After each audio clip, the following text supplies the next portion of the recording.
And with that, Strim is start. And so, my compatriots, my buccaneers, we return 3 years after the adventures of the Bloodbath Bay Buccaneers adventure, in which you all learned of the capture of Redbeard and the traitor in his midst.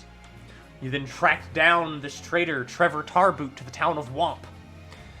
A interesting scuffle emerged in which Trevor was killed, but a Navy wizard teleported all of you to the flagship of one of the admirals of the Maritka Navy.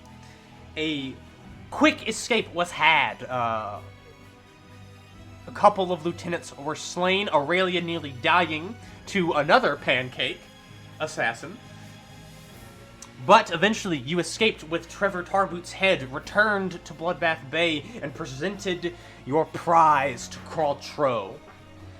Once he confirmed that this indeed was Trevor Tarboot's head and dealt with the associative memories and skull, he presented you with your reward, the tokens of Qualtro. Artifacts of immense power, some of which you still possess, as they are not just one-use tokens, all of them. But with that task complete, your second task was sent to you to break into a maximum security prison that Maritka had just built, an attempt to free Redbeard. A pretty ingenious plan was concocted. You recruited King to come in with you and be your battering ram. You sneakily snuck up to the side of the wall and immediately had a hot start, busting open a wall, sneaking into the prison, identifying where Redbeard was being held, and going straight to him, slaying the Spite Paladin Warden that was standing in your way. You quickly broke Redbeard out of prison, and then, with the deep cannon that you had summoned via one of the tokens of Qualtro, you blasted apart the prison, freeing not only Redbeard, but quite frankly, magical terrorist, whose name I hope you remember, and as well as an elder black dragon by the name of Flood. With the chaos of this prison break, you managed to escape, freeing one of the pirate lords of Bloodbath Bay and establishing yourself as a new member of the council. In the past 3 years, you have grown your forces, hiring specialists, getting more crew, and establishing a basis for funding via the former Locks Hall that you renamed to the Flame Haven, or Haven of Flame, something like that, that now serves as a neutral trading ground in which tribute is paid to the owners, which is, you lot. And now we focus in the present. Well, not the present that a couple of you know, but the one that we are currently in. Probably Mask walking out of a Hayes Walmart, the dagger. Well, not exactly. What you are seeing is the council assembled before you. To remind everybody of who all these council members are, there is Terror, Nihilus, Qualtro, Crabacus, King, Warsh, Willie, and Redbeard. And, of course, the newest Pirate Lord, Rowena Mist. The 9 of you have gathered in not the normal council chambers. In fact, this is technically occurring on one of Nihilus's, not flagships, or actually no, yes, it is occurring on one of Nihilus's flagships that has a big enough room to hold all of the pirate lords, and a discussion is being had. Technically speaking, this conversation has been going on for a multitude of hours as the Pirate Lords have been discussing the siege of Maritka, how it has been going, what everyone's positions and duties are. Through this meeting, I'm just going to go ahead and give you the sort of rundown of what all of the different Pirate Lords are doing so you understand where you fit into this. Terror, the tiefling Illrigger, her fleet is in full force here. And, all of her artillery-based ships are towards the back line, out in deeper waters. But they have the artillery to bombard the town of Maritka, or at the very least the docks, with ease from where they are. Notably, Terror has her flagship and her Hellfire mortars on said flagship pointed at the Angel of Hate that the town of Maritka has summoned. As when you look out to the docks of Maritka that the pirate fleets are currently encompassing and putting a, well, the town is under siege from the port, you see this. To call it divine is technically correct. What it truly is an abomination. For this swirling mass of wings and jaws and eyes is spiraling into the air above the docks, going to and fro as a guard dog, as it were.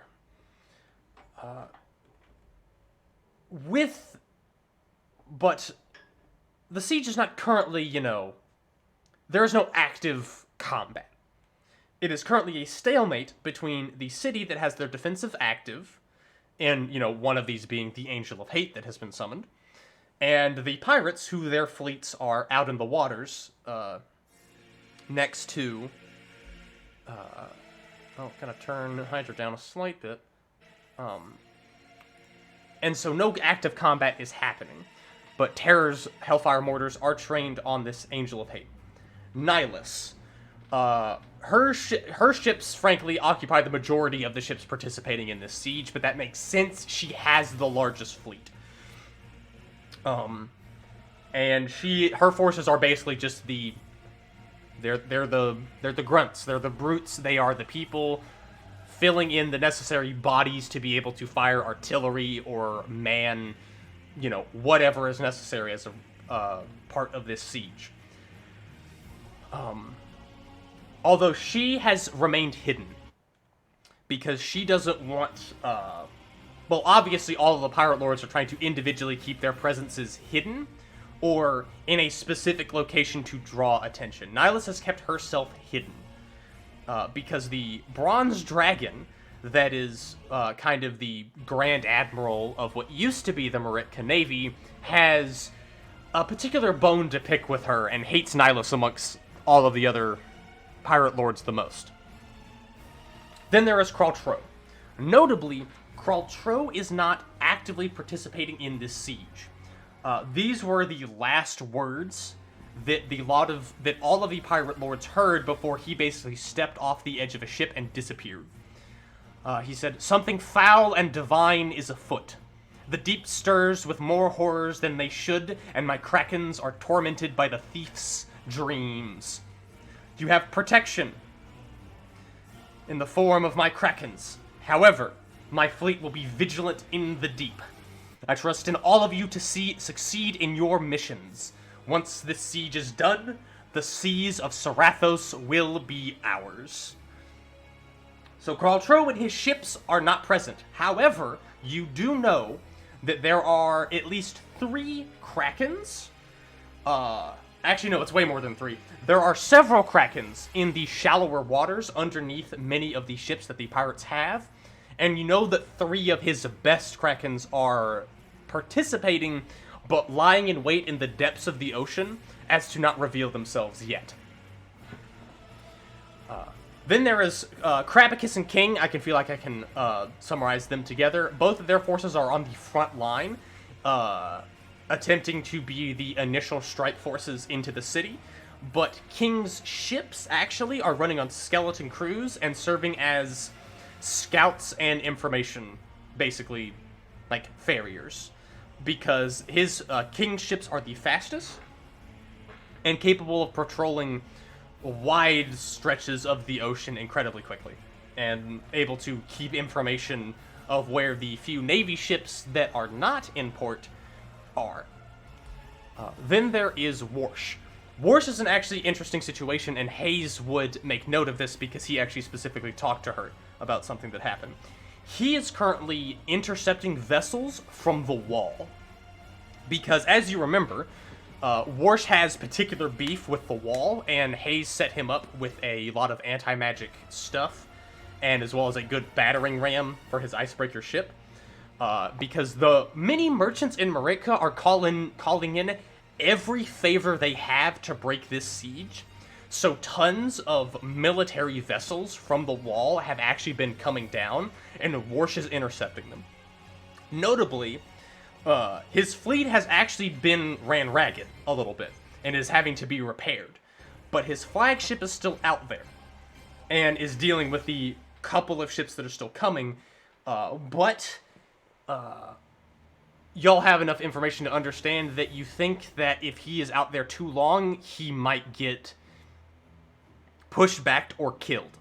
Because at some point, the merchants are probably going to call in all of their biggest favors to get a huge fleet to come. Your only hope is the fact that the dwarves take a decent bit of time to decide on things, and they may be currently still in the process of mustering forces to send. But the siege must break before reinforcements from the wall arrive. Because even with all of the firepower that all of the pirates have, should a proper naval fleet from the wall show up, the pirates will stand no chance. So that is his current duty. Then there is Willie. Willie's doing what he's normally doing. Smuggling and actually maintaining defenses at Bloodbath Bay. He has summoned a colossal swarm of man-o'-war jellyfish, as well as many other sea creatures, to guard Bloodbath Bay. Then there is Redbeard. He only actually has one ship, and that's his new flagship, and a very small crew of people.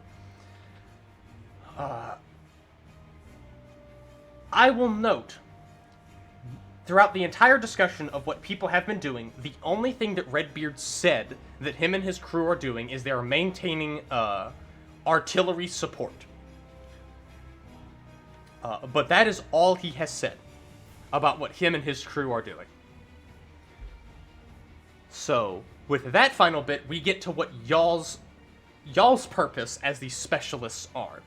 With all of the other pirates taken care of, extra forces attempting to coming in, scouting, and primary bruisers, y'all's purpose as specialists is to infiltrate the city of Maritka and disable the defenses they have so the siege can properly begin. The most notable defenses in the city are the net, the mortars, and the ballista salvos. To go in reverse order of explanation, the ballista salvos are a less important target, but it is basically this giant artillery barrage that is on the docks, and is a constantly manned, platforms of hundreds of ballistas. It is a shorter range defense compared to the actual scale of artillery we're operating with. But that is the thing that's going to be killing the most, invading forces should the fleet begin. Again, less important target, but one of the major defenses. Then there are the mortars. These mortars are actually new, because for the enchanters in the room reference Splitco as Hayes, these are basically the same as the 99D9 force cannons that are the highest class artillery, arcane artillery that exist. These are new additions, actually.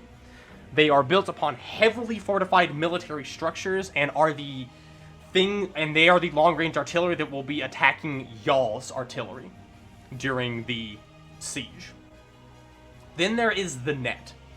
The net is the most important part here, as when the net falls, that is y'all's. They have told you, the signal they want to be the start of the siege is with the net being disabled. This net is not an actual physical net, I should mind you. This is a city-covering arcane barrier that prevents magic from entering it. It is basically, not necessarily a total anti-magic barrier, but it is just it's like a firewall for magic. So stuff can pass out of it, but not in it. And this is why there has been it's just been a stalemate.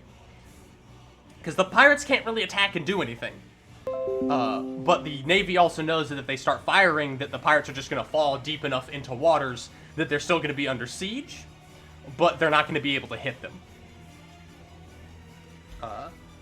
But how y'all want to disable this net, the Council expresses, is up to you. They will lend what support they can, even if people are spread thin. But how you infiltrate the city and disable the arcane net, the mortars in particular, is up to you. With that initial blurb done, sorry for monologuing for so long, questions y'all have, statements, general plans of action, questions for NPCs, go ham. Yes, Mask is immediately questioning how those things fare against psionics, the net. Give me... See, here's the thing. Nobody in the Navy, like, you're the only Scion in the Navy, really. Or in the Pirates, I should say. There may be a couple of other people who are, like, more minor, but you're definitely one of the most experienced psionics. So give me... I don't know, like... Actually, just an Arcana check. That's what this would be, is how psionics interacts with magic. So, Arcana. Got it.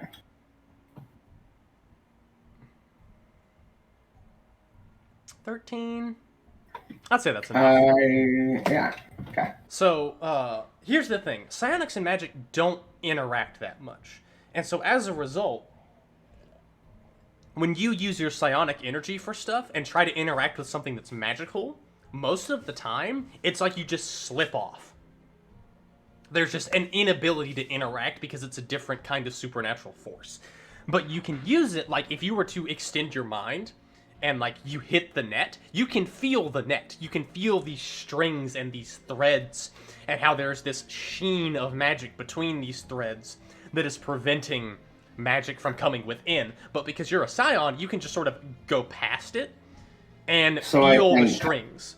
I think I can slip into the city via my tiny toys, and I would be able to slip through. You could, but I want to note, I believe, your backpack is magical. My backpack, the thing that you have your portable pocket dimension. The scroll, I mean, yeah, that is true. Though I was more thinking of slipping in a person. I mean, yeah. You're a normal puppet. I will say... And this is where I was going to ask my captain if now would be a good time to get Grimaccord to use their favor. Grimaccord. What favor did she promise us again? I know she said to call on her and she'd come when we needed her, but... it was just a general favor. Like, I owe you big time because you broke me out of prison. Call me if you need something. And I feel like she would be more than happy to help us lower their defenses. That too. I also had an idea about that. And she kind of pulls out the Hunger of Hadar coin and twirls it around in her fingers and says, you know, we still haven't used this, and those Krakens are waiting in the shallow area. If we could use this to persuade some of those people, some of those good soldiers, those sailors, to leave the area, we could create a gap in their defense. Maybe, but that could be potentially loud. I'm thinking of a way to get in quietly before we start the ruckus. I want to see if we can get their mortars down before we do the net. True, that would be good. I will say, if you're wanting a stealthy approach, that will not be possible from the sea. Like, that just won't be capable. I was thinking the land. Yeah, And I was thinking the air. Well, yeah, those are options. I was thinking of. Yeah. Also, they expect the sea because of the pirates, hence why I feel it would be good to not approach those methods.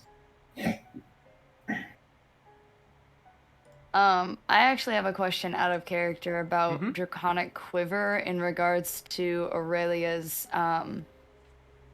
elemental energy. Does this mean that whenever I do send the power into my arrows, it comes off as an electric flame and has both of those types of elemental attack? I will say you get to choose. You can choose whether it's fire or if it's lightning.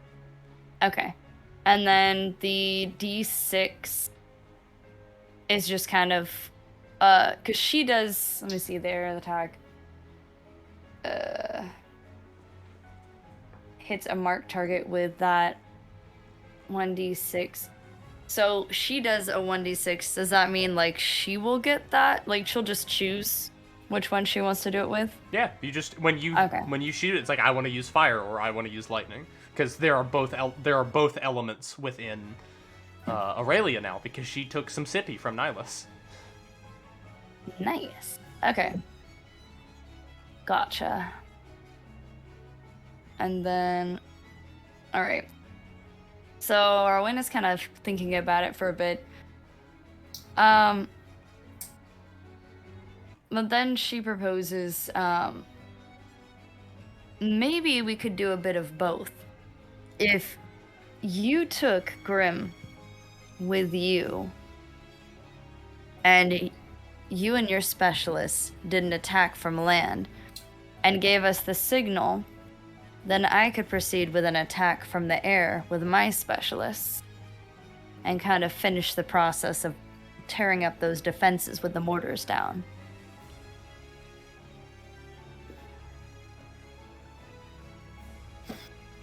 I should also mention there are 3 of these mortars. We should also figure out where the net is being made from. Yeah, that is something they will tell you. They have no idea where that is being centered. They know that there has to be a basis for it because that's how enchantment works. And, Hayes is smart enough to be able to inform probably the pirates of this when they asked about it. There is an anchor for this enchantment, and they have no idea where it is. Well, we do have 2 scryers. We have the weird one and the other weird one. Yes, but I imagine there's a reason they haven't been able to find it. Namely, I think that net's probably stopping them from scrying in, yes? If you conferred with Sasha, your divination wizard hobgoblin, they would say, yes, my magics, even as powerful as they are prevented from seeing within. If in order to scry on things within the city, I would have to be inside of the net. And then my eyes could see, and the stars in their eyes just twinkle a little bit. And what about druidic or weird magic? Well, your druid is a whole lot less capable of a scryer than your divination wizard, but if you're gonna call on Steve... Yes. You rang... As Steve just steps out of the shadows. My gun's pointed at him still. Alright, so there's this net. It's some sort of anti-magic thing. We're trying to see where it begins and get an idea of, how to shut it down. Are you able to see into that for us? I can certainly try. Steve, pulls out his, marrow spine whip. By the way, a marrow is basically like an evil mermaid, that's more fishy. And it is that thing's spine that has been turned into a whip that is his weapon. And he goes out, and he begins, weirdly, it's strange, it's a decently ranged whip, but he's using it in close range to, carve out these weird, ritual circles into the air, of, red divine energy. And then he sort of cracks the whip once. And there's this burst of divine energy. And I need to give this little guy... You know, I'm gonna make it an Arcana check, a Perception check, and then a Wisdom save. Oh god.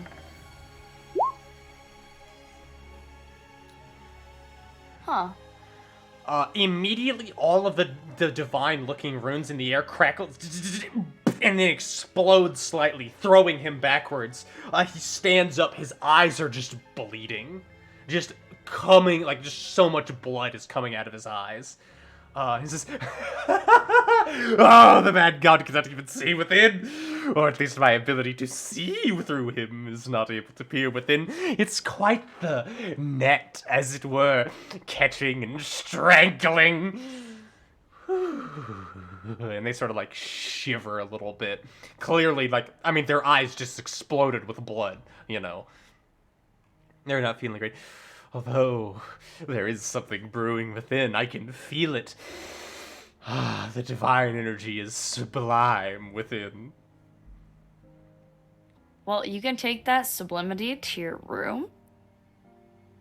But in the meantime, let's heal your eyes up. And she kind of nudges her head over at Umbrelon.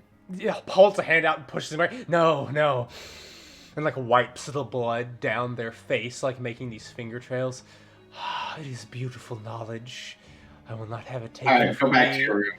They just... Go back to your room. They just disappear. Mask is done with it. It's like, go back to your fucking room or I'll blow your fucking brains out. And Steve disappears. Okay. Although, I want both of you... Okay, actually, I have a very weird question to ask. So, Mask and Rowena have been pirates, whether captains or specialists or in other people's crew, in particular Nihilus' crew, for several years. How much do you hate the Maritka Navy and the town of Maritka? Hate Maritka Navy. See the town as an area that could be controlled by pirates. So it's just sort of like, it's a town, you can't really hate a bunch of buildings. That's your sort of... Yeah, I mean, there's a lot of civilians that probably just support what their country's doing because they live there. They don't really, like, they just live their lives. Like, she doesn't have a beef with them. Okay. Mask? I have a very work relationship with it. It's like, yep, fuck the Navy. Then but you don't really hate the town that much? No, I don't hate it. Okay, then give me No wisdom reason. saving throws without disadvantage. Okay. So just a normal wisdom save.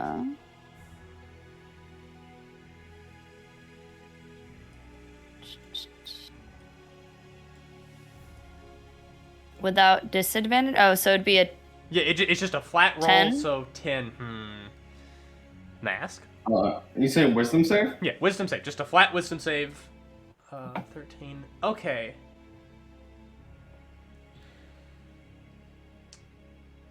Why are you serious? The both of you... Oh. Where is... When he says... With the discussion of the divine energy and him leaving the room, you try to just stop thinking about it. But your mind keeps going back to memories you've had in the past, particularly vengeful and spiteful encounters you've had with Navymen. The reasons and memories that are the foundation for your dislike of the Maritka Navy. And just at the end of it, an image of the hate angel flashes in your brain. And then it's gone. And the both of you take 8 stress damage. Okay. Poggers. Is our stress back at 0? Yeah, you would have had time to reduce it back to 0. Okay, I'm putting it at 8. There you go. Same with you, Split. As Mask, you would have had plenty of time to reduce your stress to 0. Then again, I think that was one of your main priorities, considering at the end of the last adventure you had your mutation, I think. Indeed. Yeah. So, with that, Well, what, like, I've talked for a whole lot, like, what other questions do you have, about anything? Yeah, I would like to call in the favor from that one chick, if she's willing.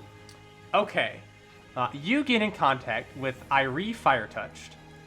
I'm assuming just through, like, a sending stone, or sending message, something like that. It's been a while. I was wondering when you were going to call this favor in. Very well. What do you need me and my grim accord to do for you? Terrorism. In Maritka. Lovely. Any particular requests? Yes, we have 2 major things we have to get done that are of importance. One of them being, we need their net down, and we need to get rid of their mortars. Hold on. I'm gonna give this lady a couple of rolls to see how much she knows about the town of Maritka. Oh, wait, no. We're using my blue dice. I got new blue metal dice from a friend of mine, and so I was gonna debut them in the pirate adventure, and so I will. So this is gonna be the first dice, the roll of this dice. And it was flat 10. I know about the mortars you speak of, but I have no idea what this net you're talking about is. I can arrive in Bloodbath Bay and we can discuss. Because technically speaking, like, I'm giving y'all a few days of, like, before y'all, like, set out. It was more of me just informing you of the situation of the other pirates, because this had a couple of weeks before the siege properly began. So you get in contact with them. Would you be willing to have at least the leader meet you in Bloodbath Bay to discuss more details? Yeah. All right. Yeah. She shows up, to remind you, she is a halfling with this kind of like 1,000-yard stare, but also like malicious look to her eye that never sort of leaves.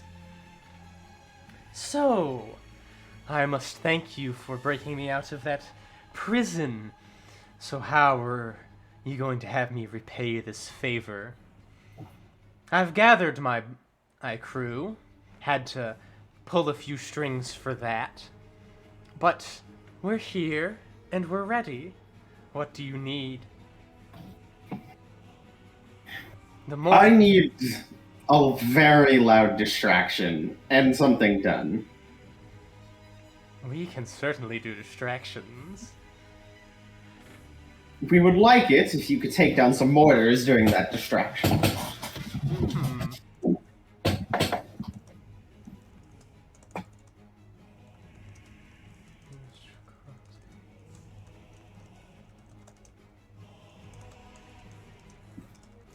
So just me clarifying, you want them to be the distraction and take out the mortars? If possible. Okay. Which is more of a priority, causing the distraction or taking out the mortars? Taking out the mortars. I just imagine that they'll be really loud as they take out the mortars. Hence why I said it. She will say, my group is trained in being able to sneak up to certain areas, but certainly my magic, as like flame curls around her hand, is a bit more vibrant and noticeable. But I can certainly have them assist, and I will be the one taking most of the distraction, most likely. If you get captured, I'll be happy to break you out again. Oh, I don't think they'll allow me to simply be captured. I think they're going to go for my head this time, like they should have the first time. Is there any signal you want to give for us starting our assault on the mortars? If the net goes down, do they need the net down before they can do their stuff? No, they will have to sneak into the city and then get to the mortars and then take them out. Technically, you can take out the mortars before you take out the net. Okay, so the net, to be exact, stops magic from going inwards from outwards. but it doesn't stop a person with magic walking in. Yeah, no, you also, a note, there is a gap in the net that is the city gate. Okay, so because, magic still has to come in and out of the city for trade. So theoretically, we could sneak into the city via that route. Yes, and I went ahead and did you the favor, and she presents... Actually, hold on, I'll give her a roll for this. Technically would be an advantage, because she had her boys helping. Oh, and that's a natural 20. She hands you basically a document that gives you a detailed description of the search procedures that they're giving the typical guards that are present, and the best time of day to sneak in. And it gives you details like it's way more forces are at the main gate than before. They've got way more magically capable people detecting things, and they're doing lengthy searches on everyone. But she notes out basically in this that if you go at a particular time of day, they are more tapped on resources, more tapped on, energy, and so they're a bit sloppier. And so that's probably the time you want to sneak in. Do I think with my capabilities, my disguise, my high level disguise, and my puppets, I would be able to sneak in me and my scroll? I will say probably. It's going to depend on some rolls. Perfect. As with all things in D&D, it's going to depend on a couple rolls. I have my inspiration still, as I ended up not having to use it for haze. And I'm assuming you have tons of tools and abilities you have to assist in sneaking through. Yes, namely the fact that I'm expertised in a lot of things, including my disguise kit and my forgery kit. For these reasons. Yeah. So I think I could forge myself a way in. You might have to forge one for Rowena as well, because Jose, does Rowena have any disguise capabilities? Your dragon technically does. Do not believe... Let me look. Parchment manacles...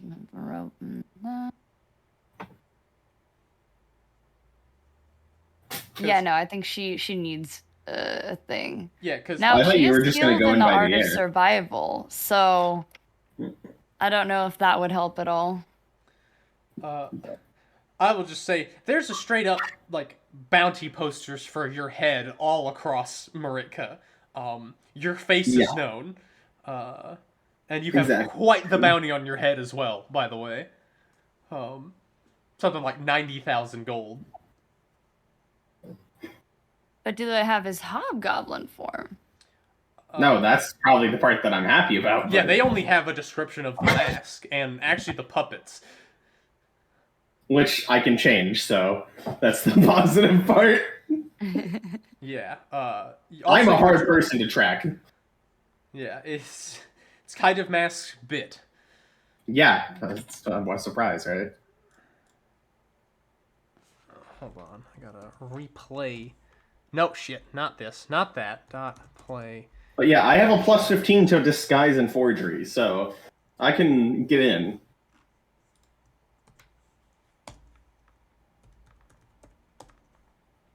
And I actually believe I have a feature that would help me with this dragon. Mm-hmm. I believe I'm high enough level to get it. I think I have it, actually. Let's see.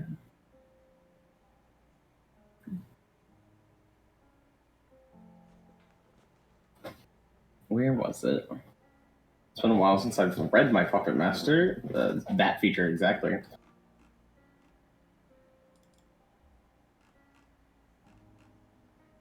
There we go. Should be something about having advantage if I can trick them.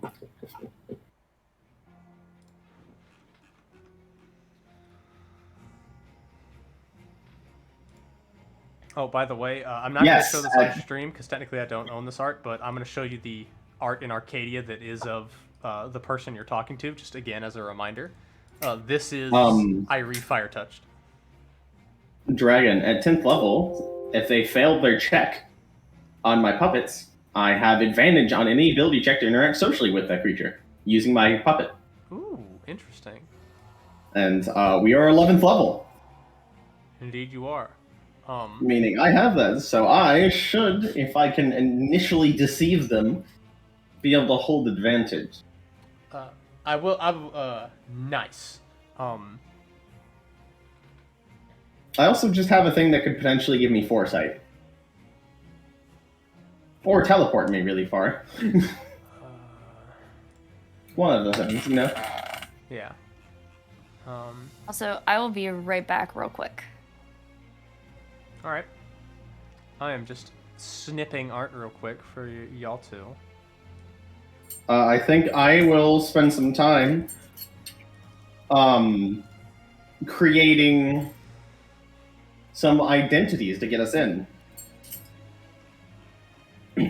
Along with a new social outfit, a new merchant outfit. I was actually gonna say, I suggest that you two come with her and her group to sneak in, because individuals are getting frisked way more than merchant groups, because there's a desperate need for trade and commerce in the city now. They're still Is searching she going in merchants. as a merchant too? Her idea was to, like, obviously have her crew disguised as well, which they seem pretty capable of doing disguise kits and stuff, though they'd love your help. I was gonna say, any better than me? What is I'm your rocking modifier? that 15. Yeah, you probably are, like, technically better by anywhere from, like, 3 to 4 points on your disguise kit, although they definitely have expertise themselves. Yeah. But they also have members of their crew that are just straight up super sneaky, like that orc guy. Very sneaky. Yeah. It just happens that I've spent a lot more time dressing puppets up. By the way, just for this, I know Jose is gone, but I want you to roll a history check on these people that you're seeing. Because she informs you of the gnoll, the half-elf, and the orc that is in her crew. That is a 16. Okay. Trying to get all my bad rolls out now? First off, all three of these people, very wanted. Yep. Like, these are high-profile criminals. I see money bags above their head, and I'm like, huh. All of them are pretty good at sneaking around. That orc guy is a crazy good assassin. He has severed the ropes of a hangman's noose from like 300 feet away with an arrow. And then killed the hangman and the judge in rapid succession. He is crazy. That elf lady, you actually didn't pass it high enough to know a whole lot about her, but she is kind of like a paladin. You don't think she like is? She's not literally a paladin. Let me be clear, but she is a heavily capable magical warrior, and her sword is pretty gnarly. And the gnoll is actually a druid, and is also pretty good at sneaking around. So they have quite the range of capabilities, and they are all seasoned criminals. I immediately start going to work on their makeups. Yeah, they just like immediately. Legitimately, what their plan is they're gonna have their leader, the most charismatic one, kind of pose as the halfling merchant. And she specifically says, I need you to make me look happier and friendlier, as like these malicious, cruel eyes just stare back into you. I immediately open up a bag full of fake contacts. Like, okay, we're starting with these. Good. We can't rely as much on magical disguises. Although, and Crix Bloodgnash is the name of the gnoll. He says he is going to turn into the Beast of Burden that we're using. I kind of just go, yes, this makes a lot of sense. And no, I don't plan to use magic disguises when we're going up to a gate. They'll probably be checking for that. Which means a little bit of makeup and a lot of work is what I have ahead of me. Thanks for that.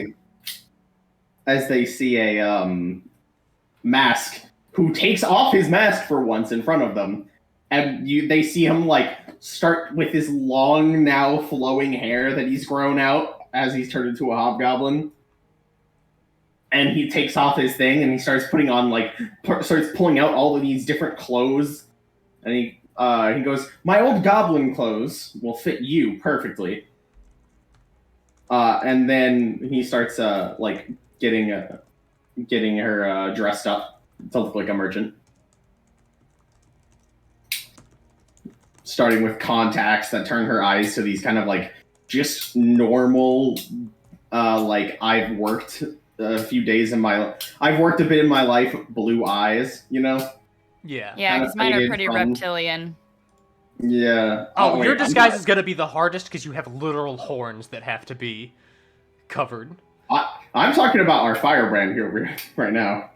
Oh yeah, I know you're talking about her. Can I pass? But I was just. Can I pass as a dragonborn? No, absolutely not. Dang. You're lacking a lot of stuff. You are a very thin and lithe woman. Am I correct? Like you're not super bulky. Dragonborn are typically thick because they have typically pretty big muscular structures in addition to scales and horns. Like they are a bit more like space filling kind of race than you are. Kind of like dwarves. You, Rowena, I have a better chance of passing off as an elf than I would a dragonborn. I could attempt to be an Eladrin. She kind of gives a side eye to Cressalor and Umbrelon. They very poorly give a "that's not gonna work" kind of face. They try to hide it, but they don't. They can't. Oh no! You would so obviously not be an Eladrin. As you know, one of them literally picks a leaf out of the other person's hair that is their hair. You know. Yeah, I don't know about that one. Leave the disguises to me. I got this. This is my thing. All right. And let's start working on forging some documents then. Yeah, and there are Irie actually provides you a lot of some of this stuff. It's not totally filled out. She needs a little bit of help in terms of like getting y'all placed into these documents. And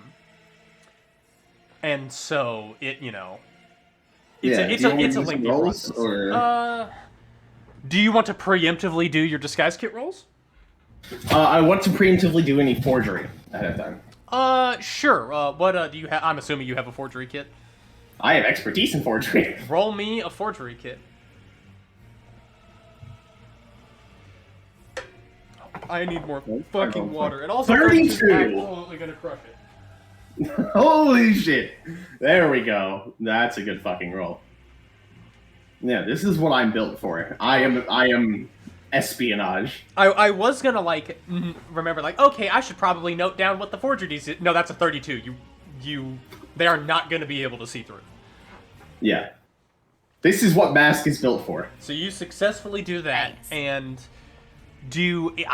see, here's the thing. I am torn between saying all of y'all's disguises is one disguise kit roll, or get one roll for each person, which will be one for Mask, one for Rowena, one for Irie, three if for... we're all doing it together in one day, I could probably just do one.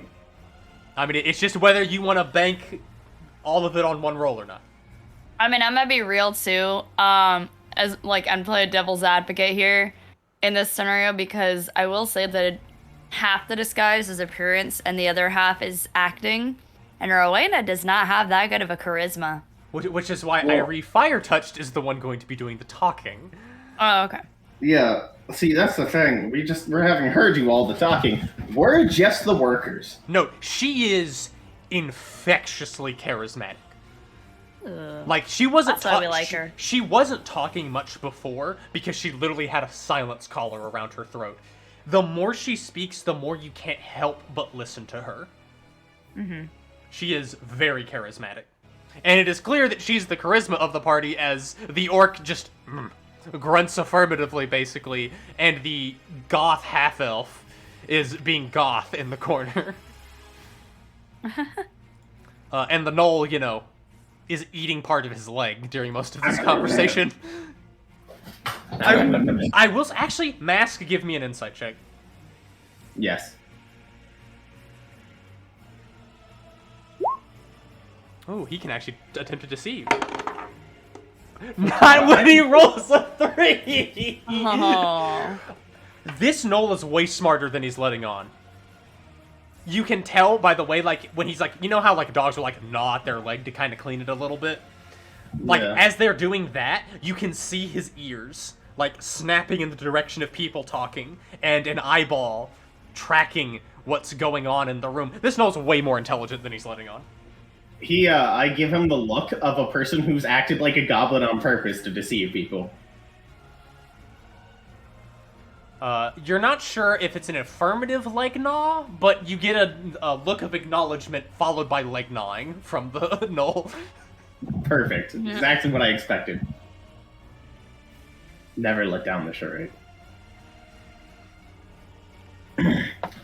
Oh, and while we're at it, Irene, I guess I'll introduce you to some of your coworkers, and then I start pulling out puppets.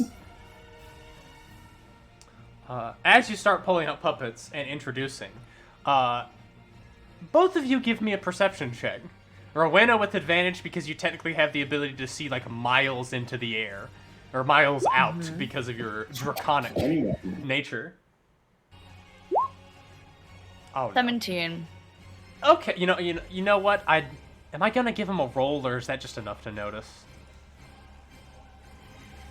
No, I'm not gonna give him a roll. He's being pretty obvious. As Mask is pulling out these puppets and describing the capabilities and appearances and whatnot of these two, Irie, who is paying very close attention, as well as the other members of her crew, both of you look up, and you notice it first, Mask, because you hear it. Rowena sees it first, and you're like, what is this weird, like, black icicle thing coming from the sky? But Mask, you hear, woo-hoo! As careening out of the sky, now melting because of his descent from the upper atmosphere, is a massive skeleton. 6'6", pure black bones, like surging with arcane energy and screaming like he's on a roller coaster having the time of his life. Sails through, his hands catch at the very top of the mast of the crow's nest, spins around incredibly rapidly like a dozen times, and then launches himself straight downward. There's a crewmate that's looking up at the center of the mask that needs to roll a dex save or to be flattened. That got caught in the mimic's mouth. Come on. Roll again. And fails, as what once was a normal crew member of yours is now paced on the deck as the mithril bones of this skeleton slam into them with so much force that they're dead instantly on the front of the deck. And Timothy arrives, and I'll throw this. Actually, hold on. No, I can just pull up his thing, his actual picture for this is what good old Timothy looks like for stream, as I post his art in the Wheel channel again. Ah, you must be my gift. Well, I'd hope so. Tyrion told me that I was supposed to go to a funny little goblin and her tiefling and dragon buddies, and yet here I am. How you doing? I'm Timothy Tomtut the Sixth. How's everybody doing? I'm just doing swell, and even better now that you're here. You're here just in time. Ooh, I hope I was. There were so many people that I need to kill, according to Tyrion. Or he assumes that you're gonna have me killing a bunch of innocent people. Yeah, we're gonna be doing some murdering. We're actually about to raid Maritka. Woohoo! I can't wait to have my bones drenched in blood. Meanwhile, let me give a performance. And he starts juggling. He pulls off his ribs and starts juggling them with more precision and capability than you've ever seen anyone do in your entire life. Rowena was about to give him hell for squishing Bob, but then she got really caught up in his juggling. It's like, I had to go and hire... Ooh, juggling. Yeah. So he's the guy who has the what you need me to do boss, right? Yes, he does have the what you need me to do buttons. Once per long rest, Timothy can gain proficiency in one skill or tool set that he isn't proficient in. Currently, he is proficient in acrobatics, athletics, intimidation, performance, and stealth. He has expertise in athletics and stealth. What's his PB? 6. Yeah, here's his stealth roll. Oh, that's good. That's important. He can also, as he finishes juggling and reattaches all of his ribs, he does a flourish of a bow and goes invisible. Perfect. Okay. You're going to be very useful in what we're doing. I'm just going to put this little blurb into chat so you can see his some of his defenses and capabilities. I have a sheet, so I can see it, lovely. Oh, you do have access? I couldn't remember if I gave you access He to that. gave me access to a sheet, but I have yet to open it as I've been waiting. Yeah, this is Timothy. He's got some nutty shit. Rowena kind of raises a finger and goes towards him and says, "Okay, that's pretty cool. That's actually really, really cool. Welcome to the crew. But we are gonna stain your bones of blood, but not of the crewmates, okay?" Oh, did I? And he looks down and then notices he landed on somebody. Oh, I didn't even notice. And he takes off, actually, from the center of his skeletal palm, it splits open, and another, skewer of bone comes out. He stabs the meat pile, lifts it up, and then just tosses it over the side of the boat. My bad, I won't squish anymore as long as they don't get in my way. As, his eyes just flare with blue. But that won't happen, right? As he looks around to all of the crewmates who are shitting themselves in terror at this greater undead that has just appeared on the boat. So this was, oh yes, I forgot to say, Hayes said she was going to get me a gift for our ascension, and apparently this is it. Well, that and these, and then he reveals these crystals that are pulsing in his body that almost actually instantly murdered him. She wouldn't know about the crystals, though. Yeah, you would know about the crystals because they've been attached to me. Yeah, because Mask went, kind of MIA for a while, and you were like, "Hey, Hayes, where is he?" Oh, he's in the ICU trying to not die right now. Yeah. So yes, Timothy, I'm glad to hear that you're doing well. Doing well, doing swell, because I can't feel anything else. Ha ha! Existence is agony. Isn't it? But hey, at least it's never too chilly. He just starts laughing as frost just starts accumulating on his bones. Oh, me and you are gonna get along. Oh, I do hope so. I do too, considering if we didn't, that'd be hella awkward. Yeah, it would. I give him the bro handshake where my elbow's out, right? Yeah, he does the slap happies. Yeah. Also, I just because you have access to a sheet, I want to point out the one flaw I put on Timothy's sheet. Yeah, I saw that. His only flaw.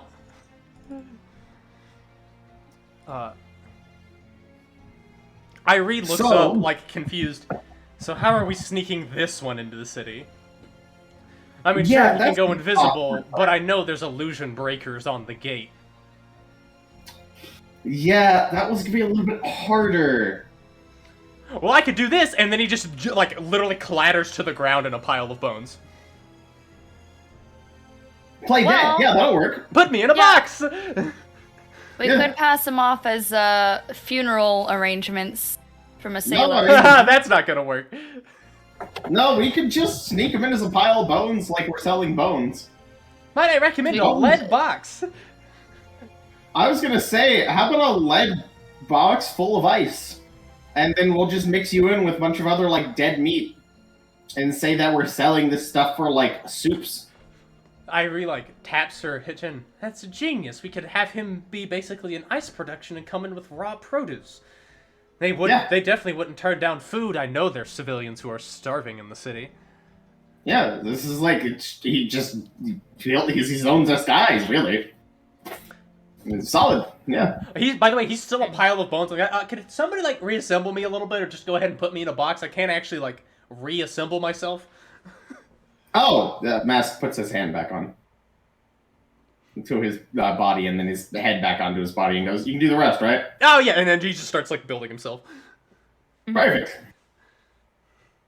It's gonna take him like 10 minutes though, because there's so many bones. I need to get you like a mage hand glove so you can put yourself back together. Well, I was also told that you could like put me back together with your brain. Oh, I mean, I can also do this, and these strings shoot out and start like manipulating his bones back together. Haha, I'm glad I can't actually feel any of this. Oh, it would be horrific agony. I could also use it to invade people's bodies and make them do my will. Horrible and kinky. Indeed. Anyway, I'm gonna go find a box to throw myself in as he just walks into the ship. Indeed. Yeah, we need to get him a lead box, but yeah, we can put him in with some produce, some other stuff, and just sell it. Now, I think that one of our druids, I forgot which one I gave it to. I think I gave one of them mold earth. And since can that also apply to metal since metal is of the earth? No, that's a separate spell. Yeah. But Also metal. Avatar? But also, in 5e specifically, druids don't fuck with, generally don't fuck with refined metal. I gotcha. There is Makes a sense. specific druid class that I have made that can do that, but you didn't select that for one of your people. And you didn't Nope. know about it because I didn't inform I you. didn't know.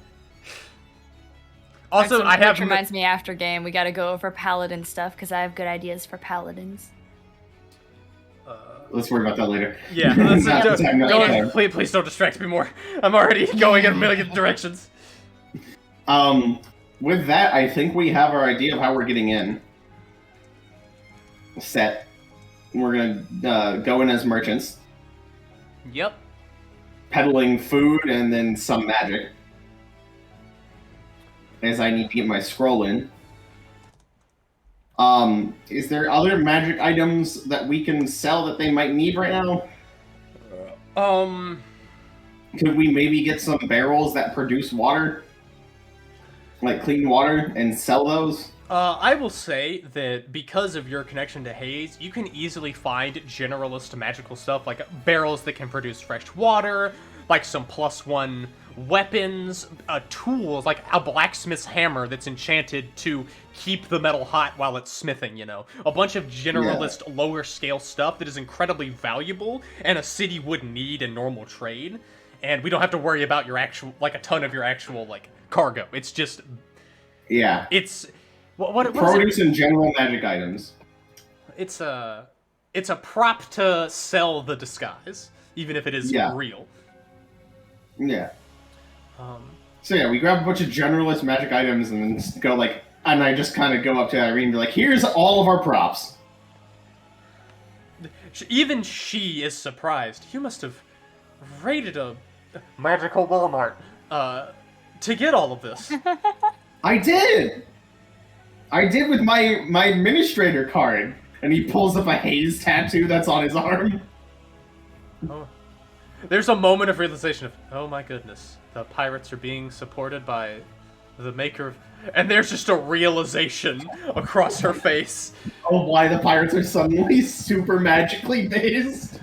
But not just that, of who is the person that's been providing to the magical Walmarts across the world. And of course, it's Haze. Yep. Yeah. Well, so, we got our props. I just need to make our disguises. Well, we can have Nyx, or wait, what is this motherfucker's name? We have Crix serve as the cattle. We'll have Athlonia, the goth elf, probably dress her in something less... Looks at the super goth elf, doesn't say anything, looks back, something more normal. And she can serve as our security, and we can have Uldun, the orc, that's the orc, serve as our driver, and you two can be additional merchants, assisting me. Do you plan on any of your other lieutenants coming with you?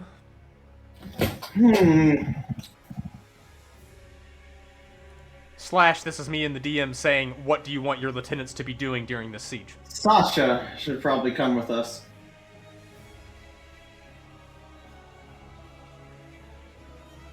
Is there any chance we're able to sneak into the city days before the thing happens?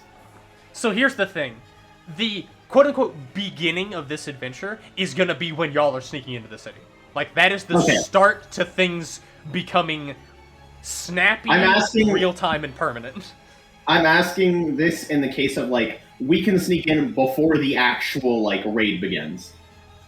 Yeah, because here's the thing. If you remember, your goal is to kick the siege off by the net dropping. Yeah. Like, that is what the pirates have said. Is like, this is the cue we're looking for when we're gonna assault the city. Otherwise, just both sides are stalemating with their dicks in their hands, waiting for the other to make a move. So, technically speaking, days beforehand, like, yes? Because the siege is gonna start with... Yeah, y'all are the determinant of when the siege properly gets kicked off. Then, last goes, we should probably set ourselves up to be actual merchants and be able to sell stuff. Well, of course, that's what this paperwork is for, and she notes, like, that some of this is, like, literally permits to sell in the city. And then he notes all the props that he has, and the produce we'll probably get, and be like, yeah, these are going to be what we're going to sell. I think we should probably be merchants for a day or two as we get the lay of the land. There's a good chance that all of our merchandise is gone in a day or two, so we'll need to act quickly if we want to disappear into the city after our goods are sold. Indeed. Hence why I'm bringing this one. They'll be our diviner. We can use them at night to try to find extra things we need. Their magic won't work, though, until they're inside. Pesky little, force field and all, or a little magic field. I think I'm going to have to act like I am blind. Mask. For these eyes, and she notes to her literal star eyes that, like, you know, are just glimmering like a small galaxy. Contacts aren't gonna do shit for this. No, I know. I tried thinking of contacts for you, and it just never works, because I can never find a material good enough to stop those beautiful fucking eyes. It's funny, you put contacts in, and then, like, you did, like, it just basically disappeared. You don't know where it went. You tried to take it out, and it was just gone. So yes, we'll put you in like a, we can put you in as like a blind old grandmother.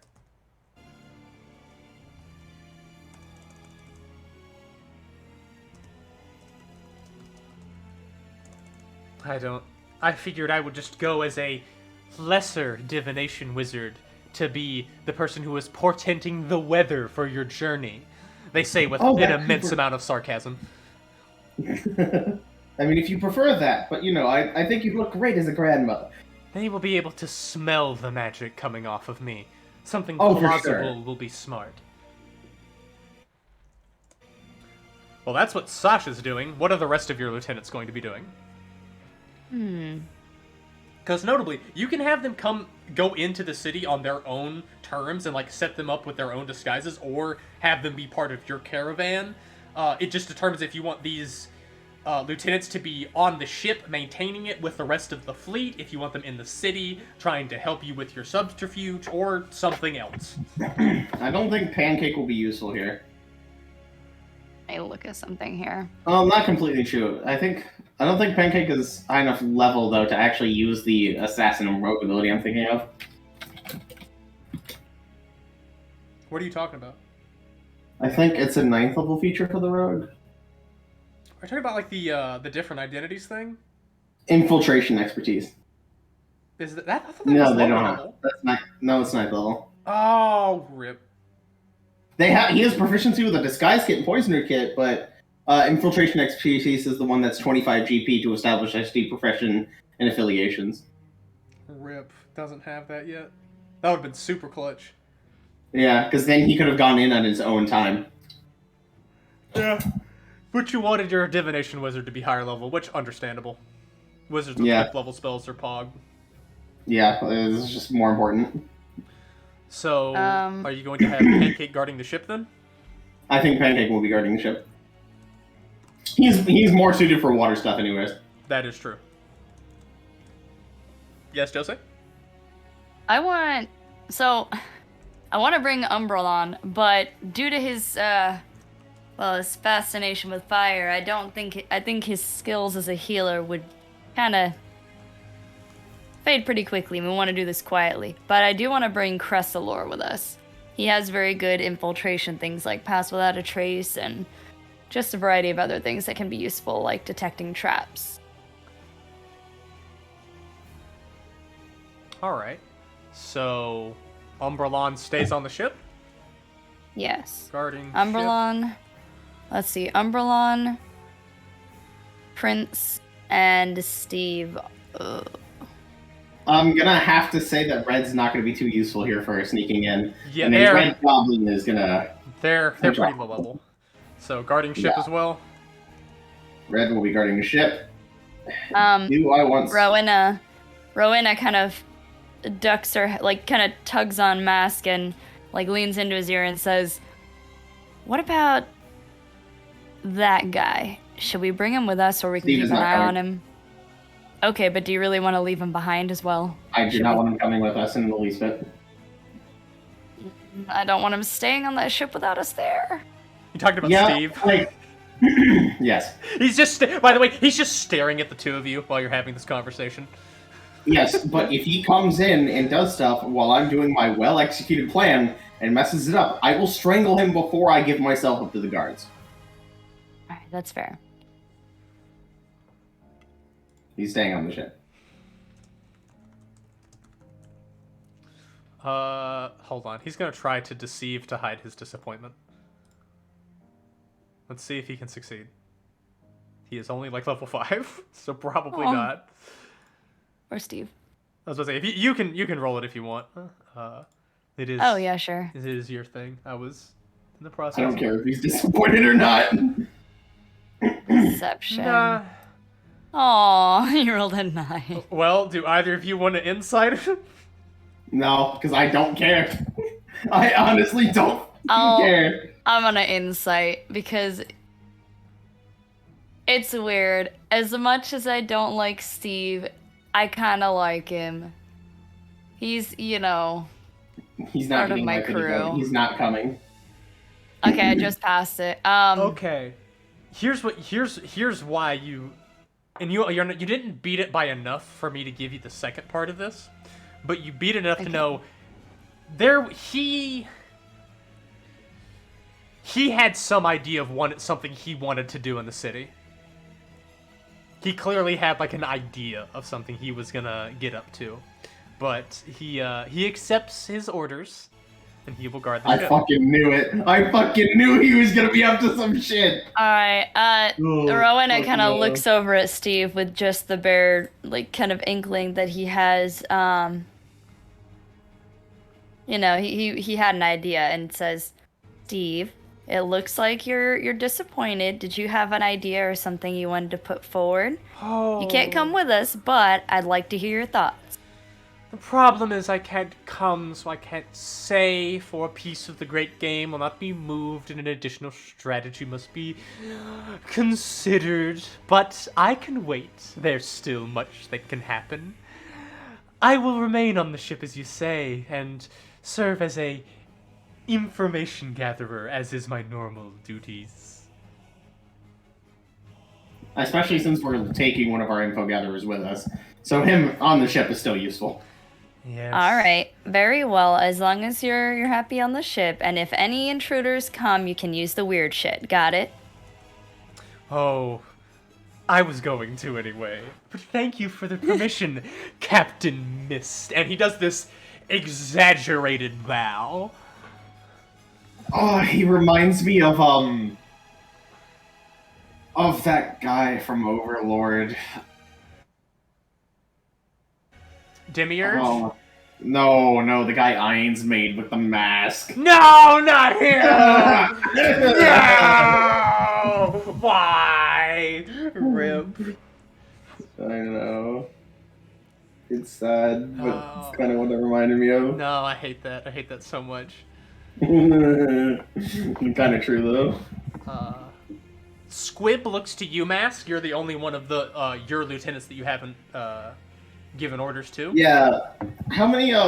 What's their ratio racially of like sea people there? I know I assume quite a bit, right? But Like, are you talking about like in the city, like the racial composition? Yeah. Most of the aquatic-based people. Actually, hold on. Let me pull up my Serathos document because I'm pretty sure I had noted down what the major racial compositions of the city is. It used to be a lot of Gull folk. Most of those are dead now. Oh, if we did them a fucking favor. Yeah, I know it's a lot of sea elves. I'm pretty sure, but let me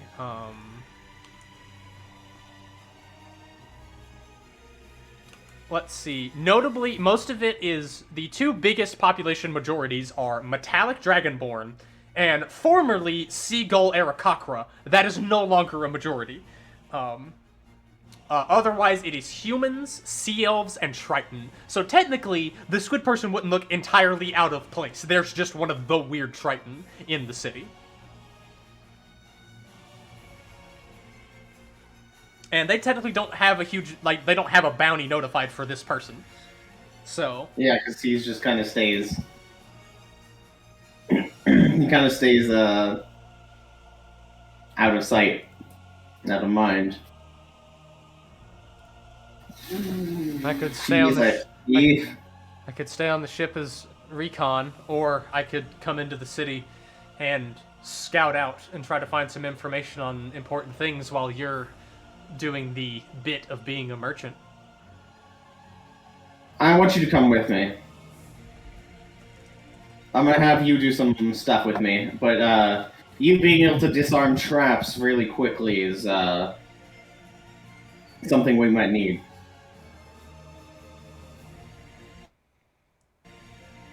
And your ability to climb is quite useful.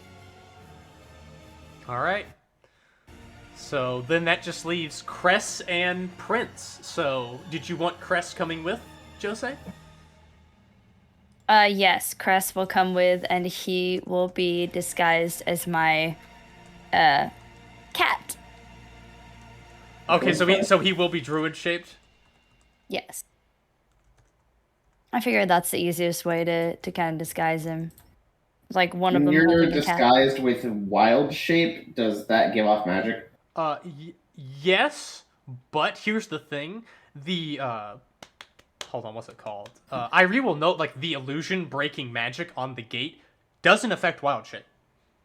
Because that's not illusion. No, I imagine not, but I'm saying will it give off magic energy, like a magic energy? Well, see, here's the good news is, yes, it will, but with the sheer amount of magic that's going to be on that cart, detect magic's going to be pointless. Like, oh, it's a magical cat. Fucking who knows what it is.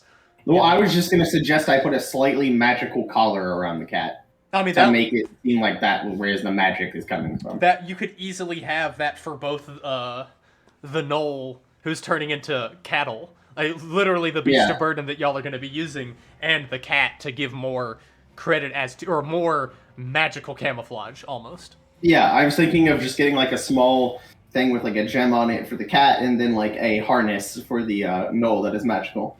Yeah, because half the time, like, yeah, they have detect magics up, but half the time the person's like, oh god, my eyes, as they're looking at, you know, a merchant coming in with tons of boxes of magical goods, and it's just a fucking strobe light, you know? Yeah, I'm just making sure. Yeah. I also make sure I bring every single magical type of enchantment of everything except for necromancy. So that way it does strobe light them completely. I'm avoiding necromancy as that one seems like it would be the one that would get a... Necromancy and illusion, obviously.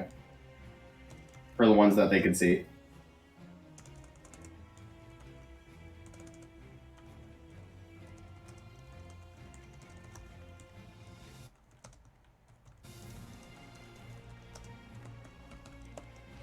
Okay.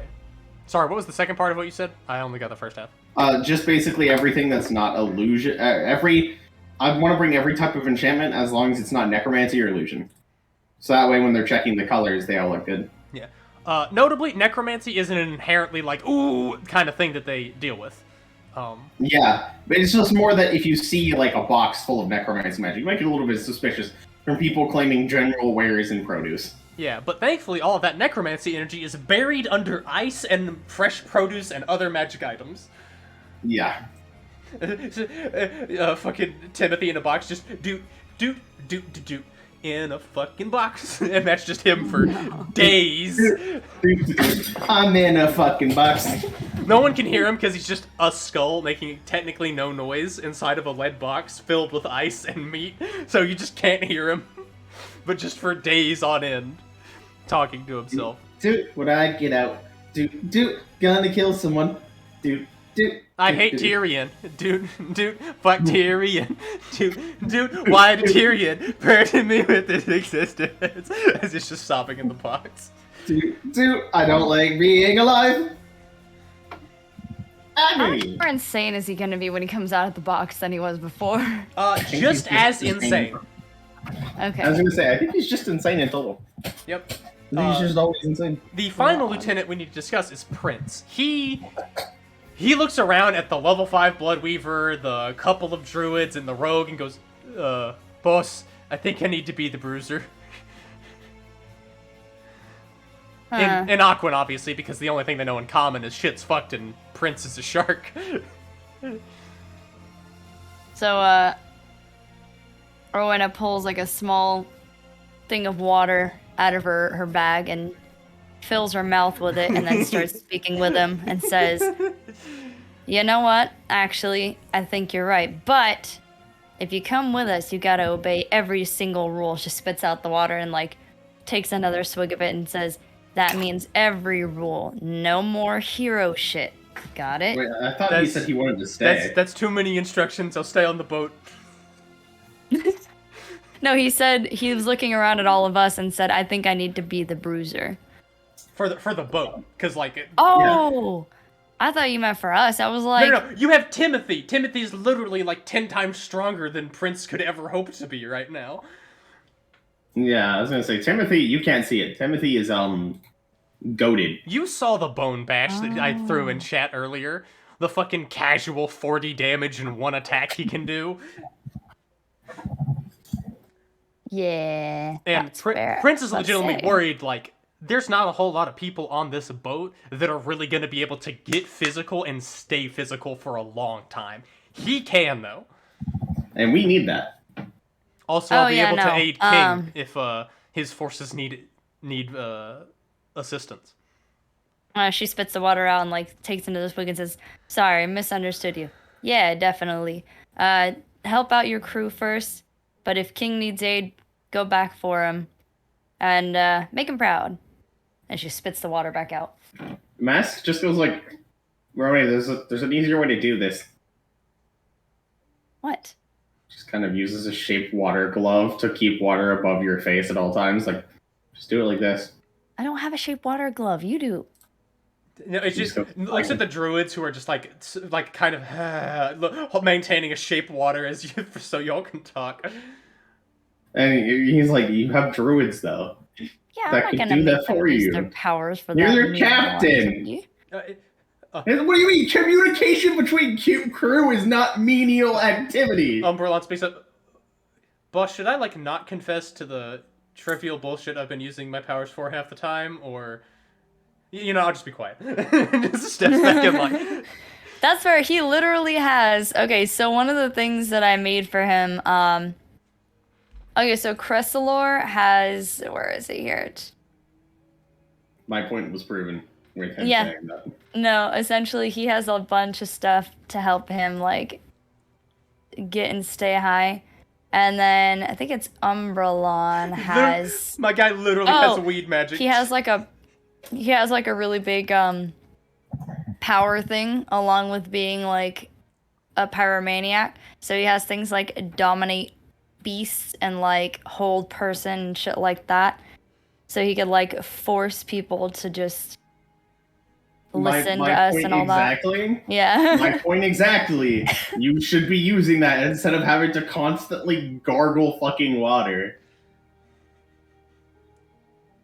Just faster. Oh, that's fair, but they're also busy with more important shit too sometimes when I need them to be. I'll find Yeah. another solution. Just get a glove like me. They're in the Walmart. You could just go grab one. In the Walmart. I need to just make it Allmart at this point, so I can stop technically not have to deal with copyright bullshit and deal with my own. Hazemart. Literally Hazemart. Hazemart. Or Fangmart, if you want to call it that. I like Fangmart. Fangmart sounds Just go try to put the Fangmart. What's there? Everything. Everything you need. Well, if it's everything you need, that's Allmart. And you know I have Allmart. Allmart as a thing in my setting at the end of the Yeah. world. This is where Yeah. Allmart starts. Yeah, but my point being, yeah, we just go get one. It's like yeah. Alright, fine. And yeah, she's gonna go she'll get a glove ordered, or she'll send one of the crew to get a glove. We just Like one cut of away. these We just cut away crew. to to. God, Grab that some line at pickles. Allmart was killer. Go grab some pickles while you're there too. Oh yeah, no, we're just gonna send one of the basic crew. Get the members. get the no aim pickles though. Don't get the other ones. I want only the no aim pickles. Gosh. If it's not no aim, I'm not eating it. Yeah, one of the basic crew members is gonna go on a shopping spree at Allmart or Hazemart and get all the stuff for us. Do you want me to make my roll? So now that we have them all decided. Yes. So with this, do you want your disguise kit roll to be one for everybody, or do you want it to be for each person? The total amount of rolls you would need to make if you were to do it for each person would be one. Too much work. Yeah, too many. So you just want to leave it to one? One. Yeah, one. All I'll right. get advantage on it. I mean, through all the fucking people helping. Yes, I will say you have advantage on this. And then I'll use inspiration on it if I have to like help reroll. Is the answer, because this is kind of like is the most important roll I have, you know? At this time. Okay, I got a 32 on that one, so let's go. Where is it? Disguise kit? Mm-hmm. Natural Double 20! natural 20. Let's fucking go. All They right. don't see shit. Hold on. I just need to note down that That was good. makes perfect disguises. They watch as Mask just immediately walks over to Irina in a matter of minutes. He has just changed everything about her. No. Not minutes. This is days of work. You're not rushing this process. This is a long, extended period of work in which everybody is slowly turned into somebody that looks almost completely different somehow. He's giving out fucking acting lessons on how to like show that they're dolls, basically. It's like, yeah, so this is how you change your breathing, and this is this, and it just continues to like do it, and then he gets tired reading. He's like, I don't need to give you any tips. You got this. You're a new person. Let's fucking go. All right. So with that, I have surmised that y'all's course of action is you are going to sneak into the city via a merchant caravan with a variety of both fresh produce and magical goods, both of which the city is in incredibly high demand for currently. And you're going to have the Grim Accord, as well as the few lieutenants you are taking and yourself. In this, I only have 2 real questions as a result of that. One, Jose, what is Aurelia gonna disguise herself as? Because she can shapeshift. And is a pretty convincing shapeshifter. And because of her nature as just a magical entity, she is just emitting enough magic that it's gonna add to the sort of magic flashbang that you would see if you cast Detect Magic on this card. So, what do you want? What do you think? What does Rowena want her to look like? She wants her to look like a falcon. Okay. Like a very large hunting falcon. That's pretty dope. Yeah. I'm imagining part of the National 20 disguise kit. Mass just puts like a little like cravat or scarf around the Falcon, and that's it. Like boom, perfect. It's done. More like, I don't then- know, more like one of those like spiked collars or something like that, so she looks intimidating as fuck. Like, oh yeah, that's our hunting falcon. You don't want to go anywhere near her. Plus, she keeps Well, the cat in check. more importantly, Mask would give a falconer's glove to Rowena. Yeah. And be like, "You're wearing this now at all times." Probably a pretty high quality one too. Yeah. You're wearing this. This is your falconer's glove. This is where Aurelia will now be landing. Continue that up. You're a falconer. Either Speaking that of falconer, or I'm turning you into a wood elf. He says as he continues to start disguising her.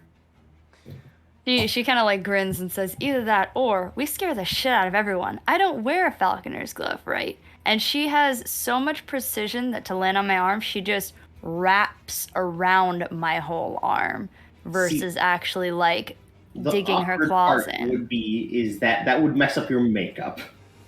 Okay, fine. Scare factor is cool and all, but we're also merchants. We don't need to be scary. We need to be merchants. Yeah, currently the people that are looking like y'all's security, one of them is the goth elf that is with the Grim Accord. She is a heavy armor person, so basically what y'all are doing is y'all are getting basically a cloak to put over her armor and a slightly altered set of plate armor for her to wear while in the city, and a new sword, because all of her normal gear is like emitting shadows, so she can't wear her normal stuff at all. But she is a physical person, so she's gonna look like security. I'm pretty sure... Let's see, I said the orc was gonna be the driver, Irie is gonna be one of the merchants. I'm assuming both of you are gonna look like merchants, or Jose, do you want Rowena to look like a security person because you've got your bow and your falcon? Well, she can look like a meat merchant, like a butcher or something like that. That's fine. Because my current idea is to turn you into a wood elf. Yeah. So she could just and be a put a huntress. hat on your head to hide those horns. Well, what elf? Because you just give her a fuckload more hair. Just like make her hair go crazy. Yes, I which mean- would also hide the horns. But don't some wood elves have like bark coming off their head too, or was that just a No, that's a image I saw? ladder. That could be certain wood elves that have a very high concentration of fey blood in them and haven't had it diluted by generations of, Lesser elf. No, I'm just kidding. I was just gonna say, like, just go ahead and make them into twigs or something versus horns. Either way, my goal is to disguise you as a wood elf, and then that be your animal companion. Hold on, what is your skin like? This is such a loaded fucking question. What is Rowena's skin color? It's blue. It's blue? Yeah, like a light blue. So she could easily pass for a pinkish color if enough makeup is applied. Actually, Wait. Split, turn her into a sea elf. Oh, true. Because, like, there's already a sea elf population in Maritka, and she already For has... some blue reason, skin. I thought she was. Yeah, and if I do that, I can pass the horns off as other things. I mean, she does speak Sylvan and Aquan, so... Yeah, so you can absolutely pass off being a sea elf.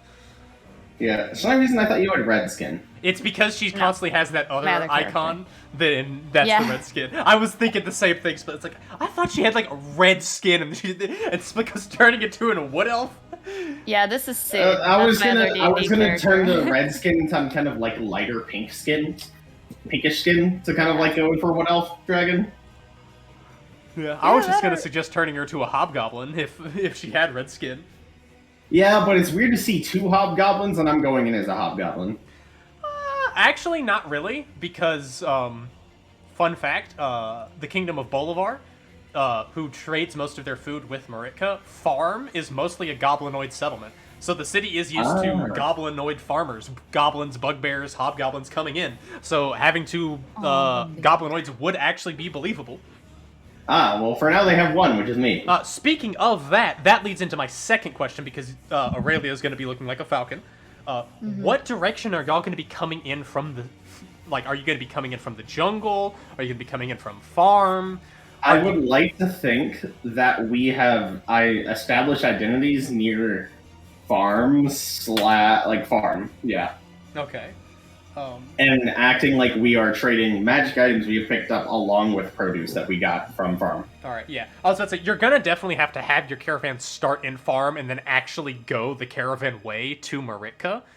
But because we're not worrying about timeline and we're going to be starting with y'all going into the city, basically, it's just going to pass and it's going to be fine because there's no dangers on that road that are actually very significant. That we definitely couldn't deal with. I mean, not just that there is a well-traveled trade road in this area. Yeah. So, like, monsters and whatnot have learned to avoid it because typically, you know, those things are guarded. Yeah, it's true. So you're going to be coming in from farm. And I'm going to...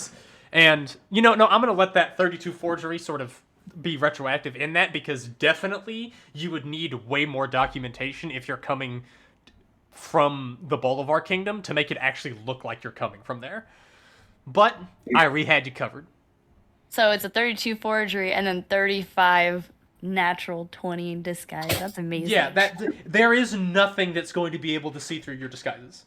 This is what Mask has spent his time doing on the ships. Like this is what he did before he was with Rowena. So this is nothing new, along with his tinkering. Yeah, because you've definitely helped chromatic dragonborns look like metallic dragonborns, so they can sneak into Maritka for Nilus's crew. That's 100% and then, where you got this from. Mask goes, "Oh, and also here's our cart," and then he shows that the cart is also a puppet. Oh god. And he starts showing that he can control the cart.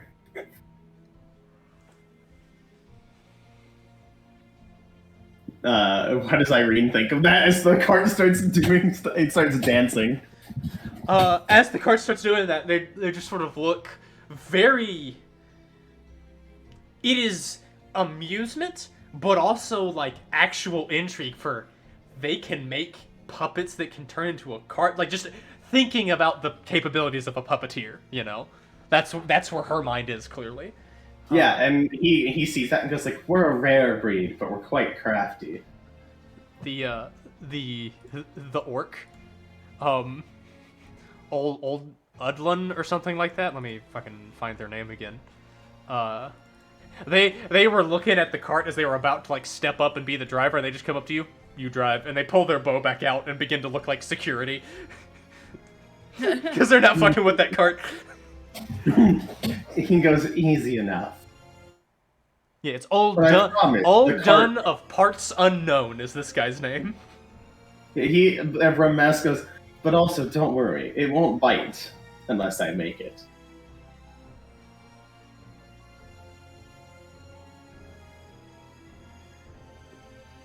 And then in the background, "I'm in a motherfucking box." I'm in a box. Slammed his head against the box. I'm in a box. Bonk, bonk, bonk, bonk, bonk, bonk, bonk, bonk. Nobody's hearing any of this. I love it. Tyrion, oh why? It just starts sobbing. I start sobbing more ice to refill the produce. I mean, yeah, you're never gonna have to worry about the ice. He's just always gonna be there. Yeah, I think that's our way in. I think I want to bring enough for 3 days of commerce to make it look like we could say about 3 days. Okay. Because Mask's OCD requires it be 3.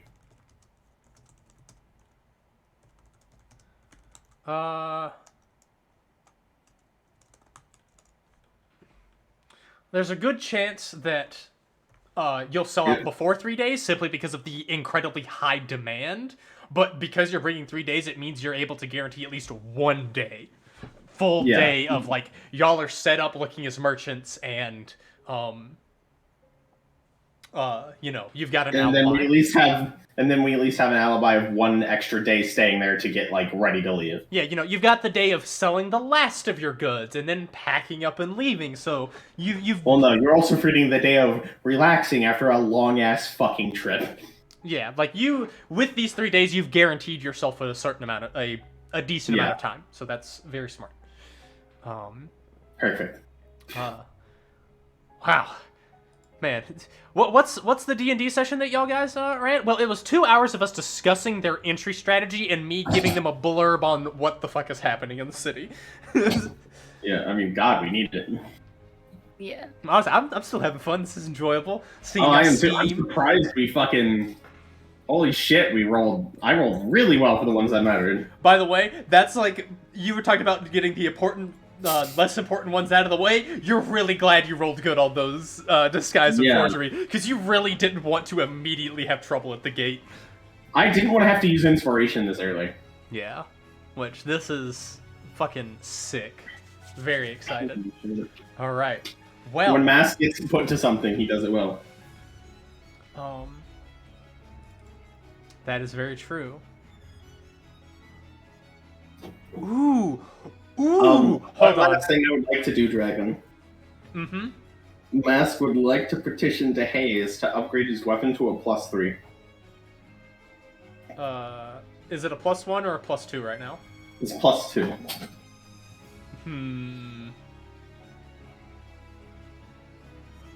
I think Hayes thinks Mask would earn it if they succeed in this adventure.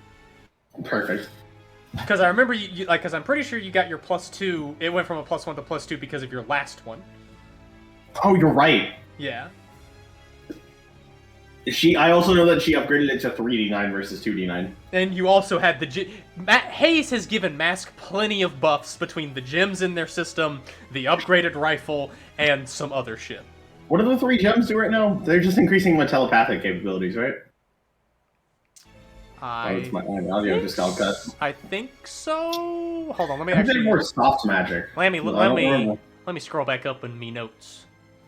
I was to say, unless it's in your notes. But I don't see anything on Mask's. Hold on, just give me a moment. I'm scanning through.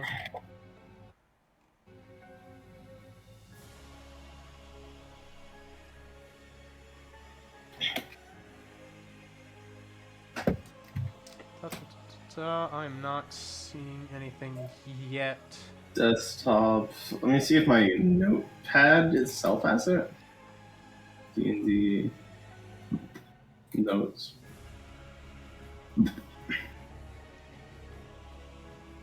Okay, wait. Did you have the gems put in before or Yes. after your mutation?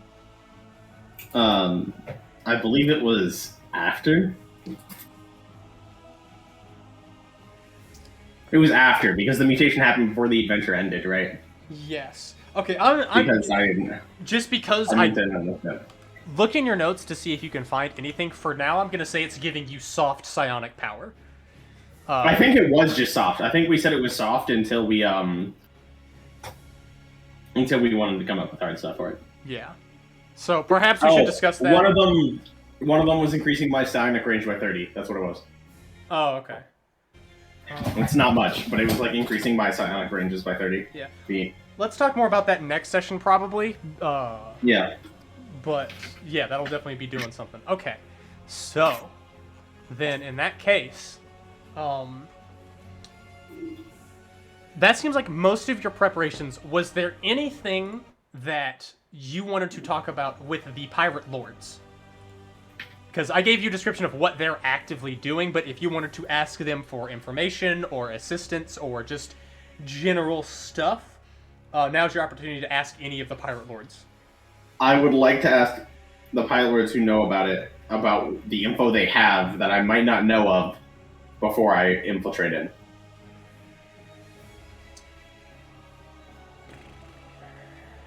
Like, any info they're willing to give up. I know, sadly, giving up info.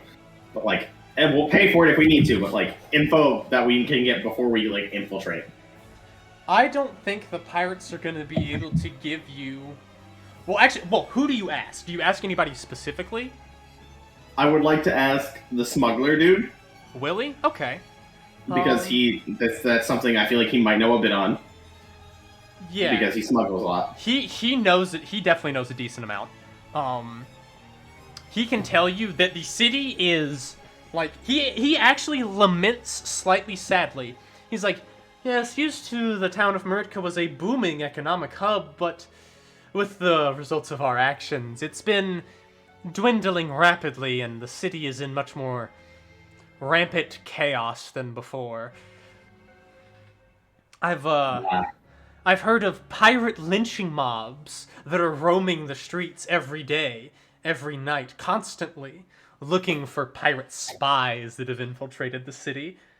And I've also heard that other strange happenings are about in the city, but the last informant I had quit because they had people hot on their tail and they wanted to get out of this business. Fair enough. So, can I ask? Oh God, I forgot her name. You know, Terror? Yes. I want to know. I want to ask Terror because she is well versed in the sins of man, I believe, and would possibly know things if she's had any sort of like, I don't know what they get up to. They're demons. So if she has any pirate or anyone that ever infiltrates Maritka, any sort of information she might have heard about that.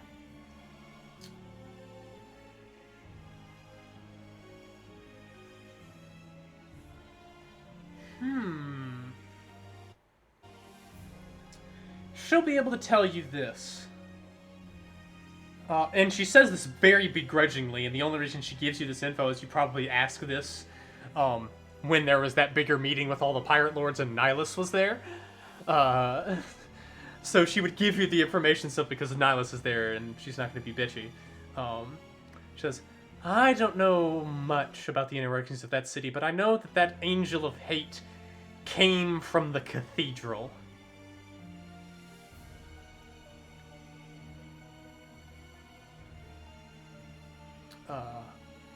And she'd be able to further inform me that, like, the Cathedral of Hate is the largest religious institution in Maritka.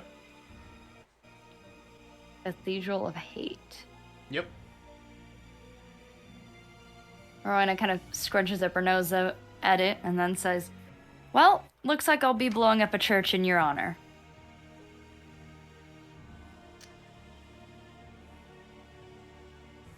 Oh, roll me a persuasion and an insight check. Oh,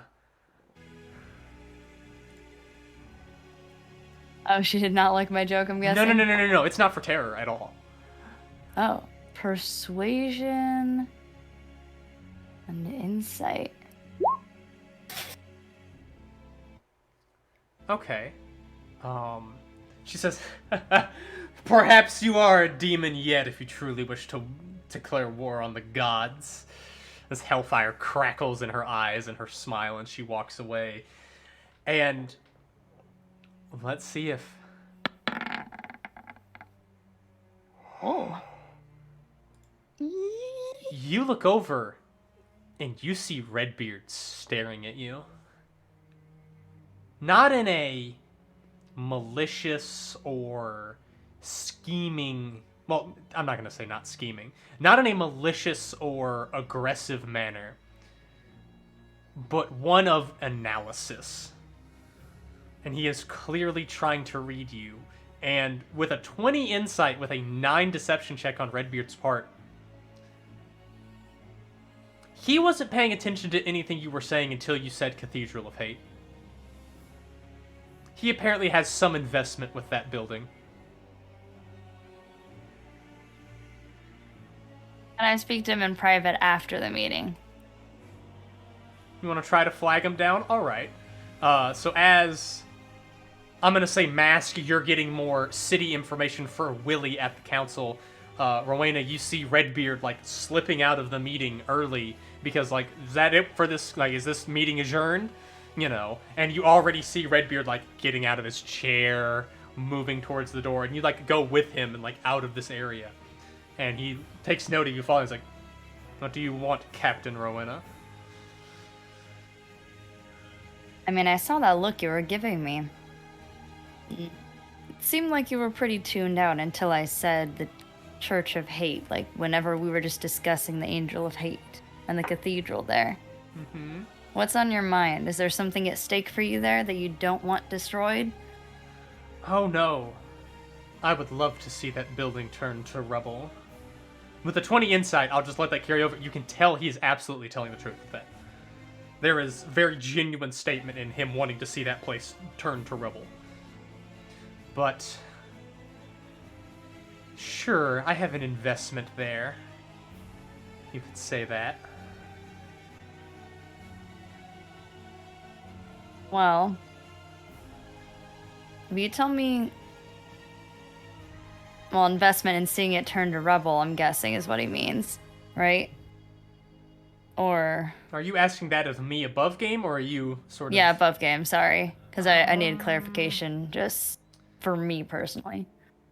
With that 20, there's something with the church. But it's not the church itself. It's something in the church. Like, it's a location. That's what he... Like, there's something in that location that he is invested in. She kind of, like, cocks her head and says, well, I know you're still recovering and all. You got your new flagship going on. But if you tell me what it is that you might be looking for, I can try my best to see to it that it gets done.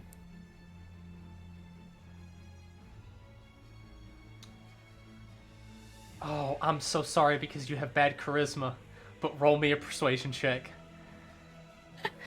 I'm so sorry that you have bad charisma. You're saying the right things to get him to talk, but how persuasive are you?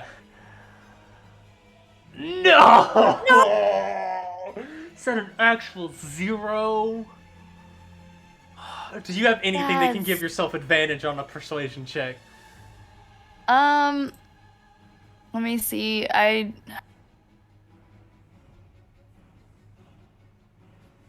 was about to say Crest could give me guidance, but that wouldn't help. Aurelia, in reduced form, squiggles out from under your neck. Come now, Redbeard. There are many dangers in this city. Should we need to go to this cathedral for some reason, we'll need to be informed. And she's gonna give you that advantage. Alright, do you want me to roll for her? No. I'm just saying it's the 14. Oh, okay. I'm gonna give him a wisdom. Okay.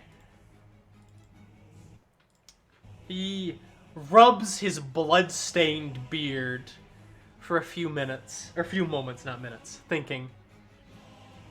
Is his beard stained red, or is it? I imagine it's always just red and slightly moist with blood. It's dried blood. It's not moist with blood. When it's in battle, yeah, it's moist with blood. But it is just permanently stained red from dried blood. Like, you can cast Prestidigitation 100 times, it will not get the red out of his beard. Perfect. Hence the name.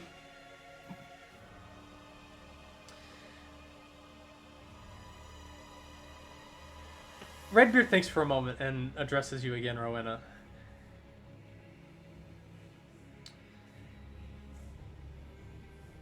The bonds of hatred that have united the Maritka Navy and the Buccaneers of Bloodbath Bay have been laid for centuries. And with this siege, they will finally be severed.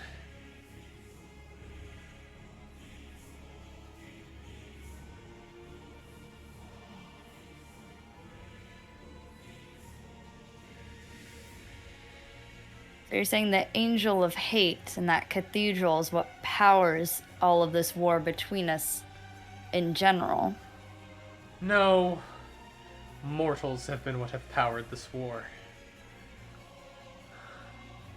But it ends soon.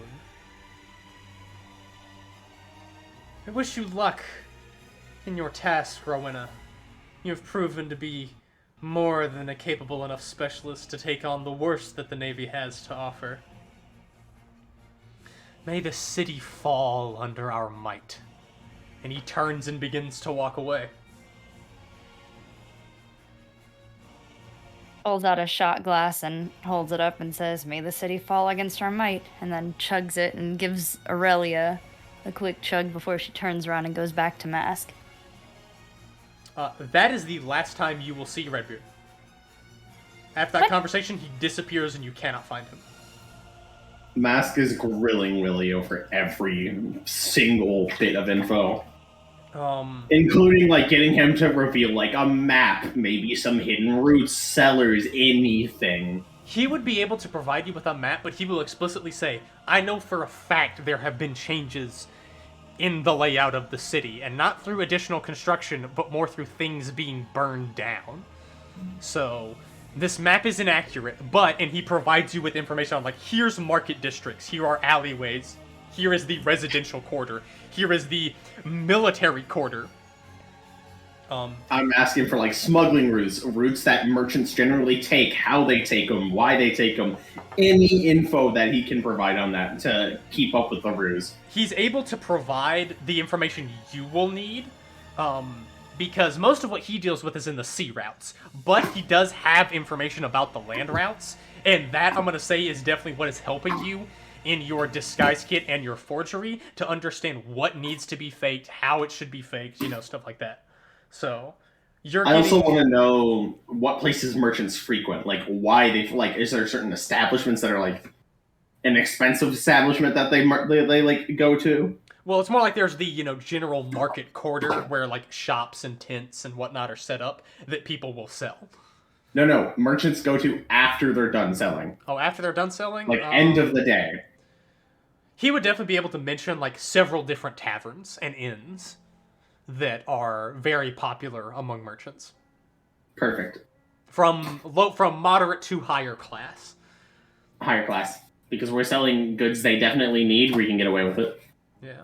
I will say moderate, like mid-level merchants do dabble in magical goods frequently. Yeah. But you definitely could easily pass as a higher scale of merchant, which would also explain why you have so much security and a wizard helping your... Yes.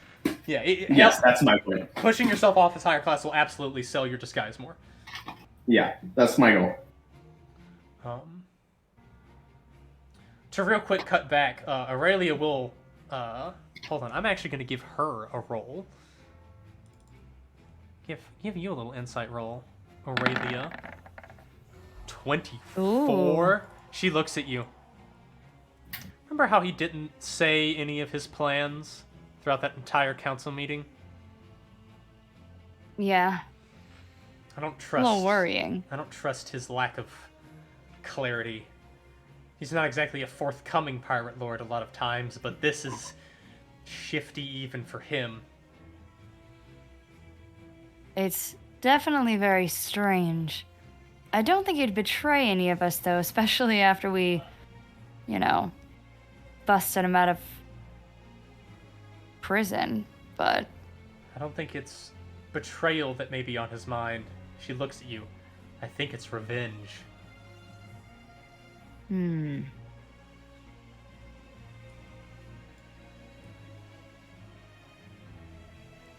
I should have offered him to come with us. I get the feeling he would have denied. This clearly looks like something he wants to do on his own. But why does he want to do it on his own? That is the question that escapes me. Let's run a bit deeper. Don't mention it to the other pirate lords. Mention it to Mask if necessary. I don't think we should cause more turmoil. Agreed. Anyway, put your scarf back on. I want to snuggle up here. And she like goes back like in the crook of your neck, like trying to get that comfy warm spot she was in before. Yeah. And she pulls the scarf over and just kind of whispers to her, I wonder if...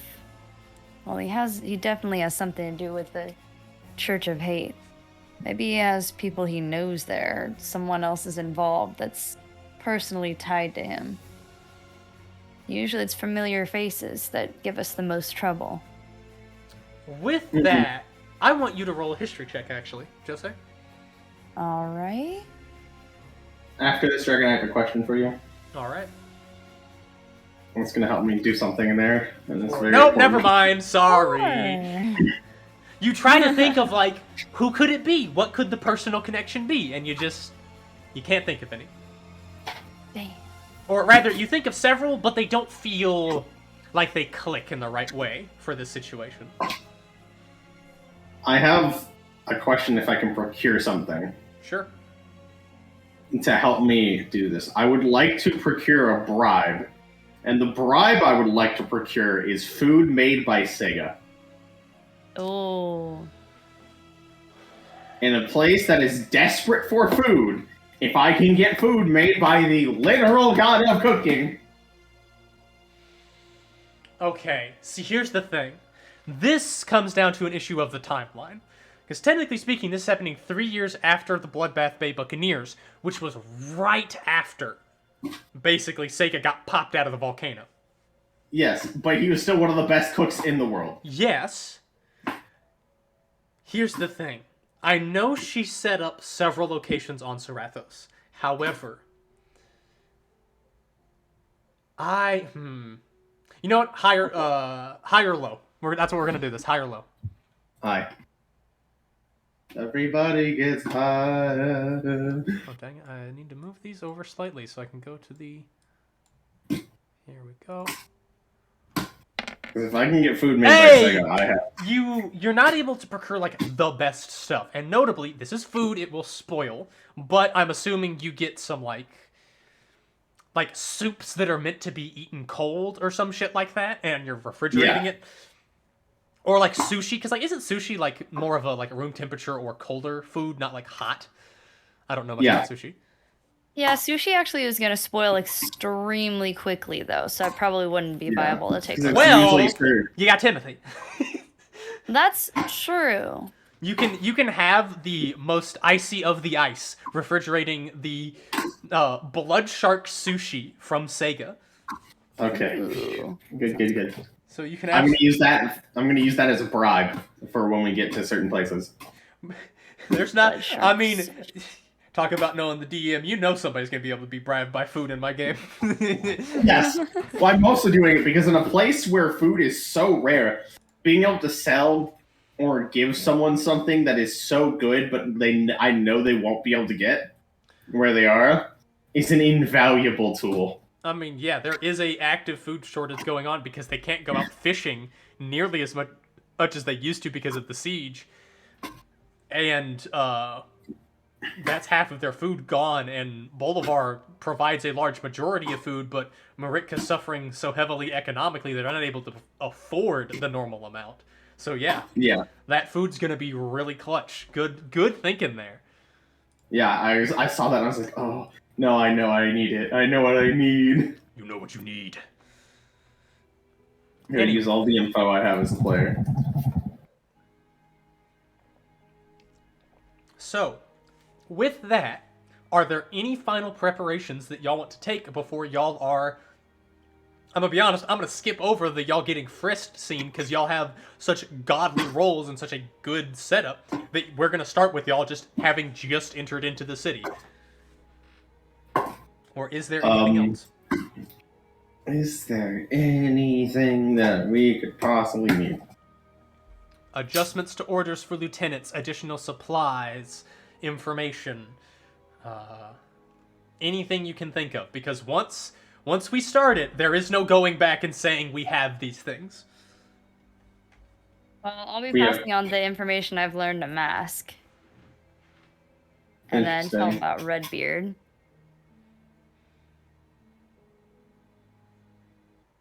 That's all being passed on. Now, does me telling Mask about this and, about Aurelia, and having Aurelia tell him what she kind of thought of about Redbeard as well, does that change anything? Well split, did you... how much of that interaction did you listen to?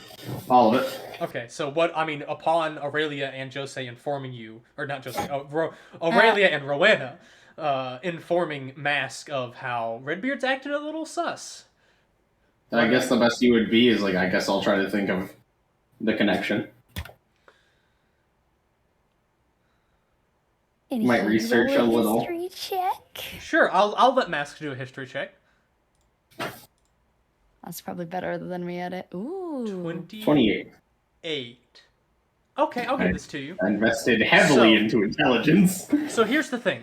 Before the slaughter that happened, with Nihilus unveiling her new cannon and Terror unveiling her new champion boon of a Hellfire higher tidal wave, nearly every single admiral is dead. With your history check, there are only 2 admirals of the Maritka Navy that are left. One of them is Cornelius Weatherworn. That is the admiral whose ship you stole and is currently y'all's new flagship. Ah. The second one is Quentin Screech, the last Gull admiral, as all others were reported to have died. And with the 28, you heard a rumor that the vessel Trevor Tarboot was spotted on after his betrayal was Quentin Screech's ship. So, that makes sense. with that 28, it's not something that's in that Cathedral of Hate that he may be going for. It may be someone. Gonna try to murder that entire captain, isn't he? That admiral. And his crew. Huh. Fair enough. Are you passing this on to Rowena? Yes. Okay. She is actually going to make this suggestion to you. She says, so, with what we've been, with what we surmised and everything, and even with that Angel of Hate going through, well, my head earlier, I think the best thing aside from taking out those, those 3 mortars is also taking down that church and destroying that power. We have 3 missions we need to complete before that. We need the mortars down, all 3. We need the net down, which is the most important one outside of the mortars. Like, that is the start the siege signal, is the net falls. And we need to get rid of those ballistas. They're not as important, but that will save us a lot of ground forces being injured.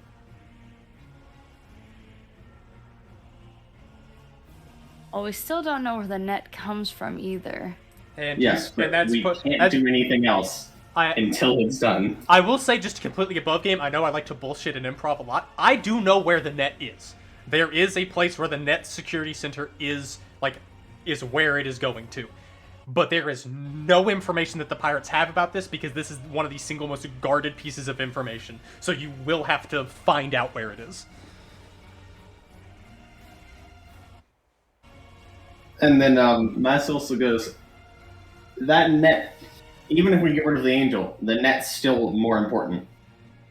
And if we somehow get rid of the angel before the net's down, they'll know something is up.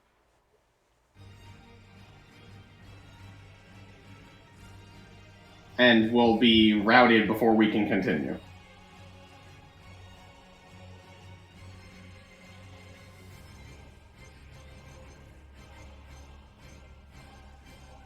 Gotcha.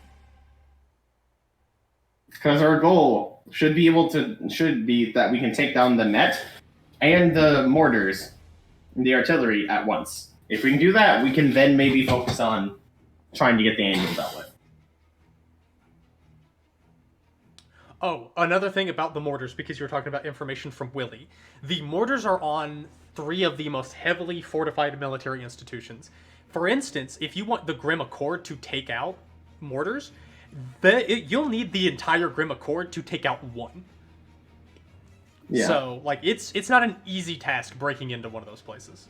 But if at least 1 can be disabled, that's pretty big progress. And having one disabled while also going for the net will at least give us some more cover. So yeah, our goal should be to, around the same time, disable the net and the mortar. One mortar, one net, and then we can go on from there. Because then if the net falls, then you have the entire, basically, arsenal of the pirates at your disposal. And you know that tons of ships have the tri-barrel arcane cannons. You know several have arcane mortars. Your own ship had their arcane mortar repaired, so it's serving as the backline artillery as well. And there's, of course, Terror's Hellfire mortars that are disgusting. And all we have to do at that point is slightly disable the forts and then set up like a target paint zone and be like, shoot here.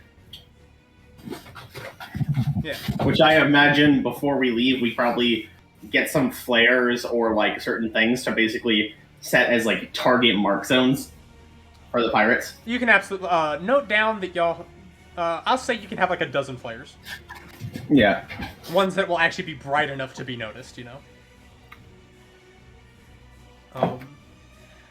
I'm just gonna call them targeting flares. I will say there's a lot of ways this siege can go, and it's gonna be real interesting. While y'all think of the final things that y'all want to take care of, I will be right back as I need to use the restroom. Yeah, for sure. Alright. We have 12 targeting flares, which we'll use to paint where they're going. I would recommend buying some things like Alchemist Fire and Acid. Any other random specific items?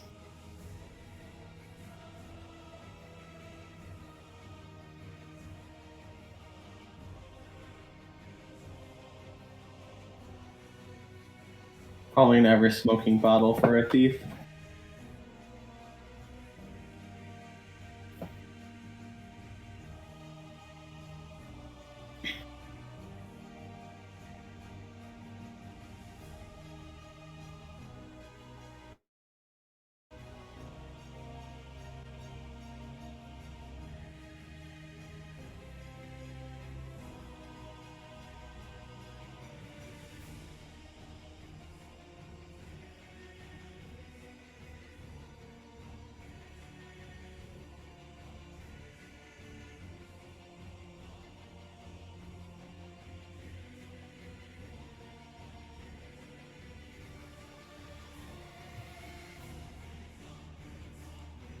Okay, I have.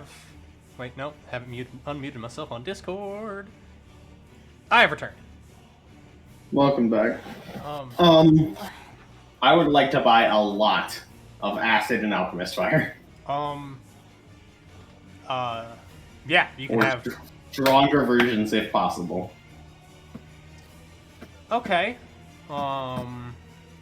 Do you actually want this acid to be capable of doing damage, or do you want it for the actual proper function of acid in melting things that are like a structure? Melting things. Okay, then I will say you I can would have... like to be able to sabotage buildings, if necessary. I will say Hayes, at the very least, definitely has like...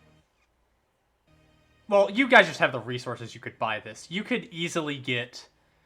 I'll say 6...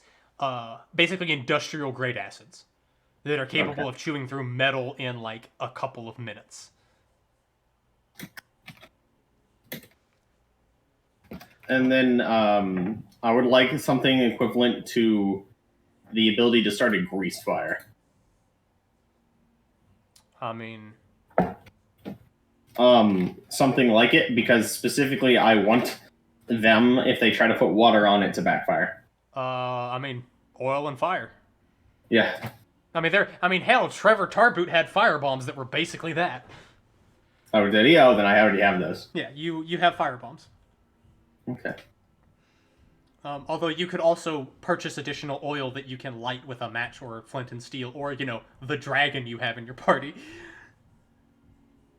Okay, because we when we take- start that, we should do a firebrand of setting off like traps throughout the city. Well, I was gonna say, what if we bring oil with us, and then say that we're merchanting oil for the Because for it'll everything be that's sold going on. within a day. Well, you can also like have them inspect the goods, and then when you actually set up, like take a portion of it and put it That back. part's true, but if we say we're selling oil and didn't sell any at all, then we'd have a problem. No, you would sell most of the oil, not all of Yeah. the oil. I mean, well, not just that, but like they could be in very like inconspicuous, vases or I mean, something. I say like, this because I ornate. also have we- 9 things of oil on me. Okay, but that's the thing though, is like we could have the jugs of oil and discreetly place them throughout the city along with these firebombs and do a sort of chain reaction. Yeah, I'm fine with that.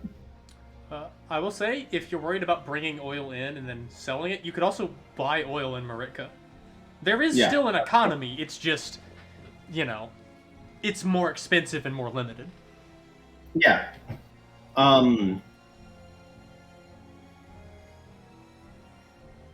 Is there anything else that I desperately think we need? What's that one glue that you can't get rid of? Oh, that. Yeah, I know what you're talking about. it's a meme. I know, but it does have niche uses. Oh no, it's like gluing dicks to people's hands. Sovereign glue. Yeah, I can only ever remember the universal solvent, which is the thing you can use to get rid of sovereign glue. I can never remember what sovereign why glue is sovereign glue a legendary item? Because it's glue that you need a wish for to get No. rid of. Or with a wish spell. Wait, what? Yeah. One ounce of the glue can cover 1 foot square. It takes once it's done, the bond can be broken only by activation of universal solvent or oil of etherealness, or the wish spell. So would I even be able to get sovereign glue? Do you think Hayes would be willing to give Mask sovereign glue, considering all of the other things Hayes has already given them? Nope, absolutely not. That's your answer then. I had to do it to myself. Yeah, because the good thing about the Magical Walmart is that you can get basically everything of very rare or lower. Unfortunately, that means the really powerful stuff, like sovereign I glue, would like to isn't available. I would like to get an ever smoking bottle for our thief rogue. Easy. Note that down in their inventory. Perfect. That is a infinitely useful item. When in the hands of a thief rogue, you can activate it as a bonus action. Yeah, that's real good. Oh shit! I'm Yeah. out of ink. Uncorks bottle of of eternal smoke. Yeah. And as a bonus action too, so he still gets his action to do shit. First character I ever played was a thief rogue. Yeah, I mean, they're really strong. He had 6 strength and then slapped a man so hard it broke his neck.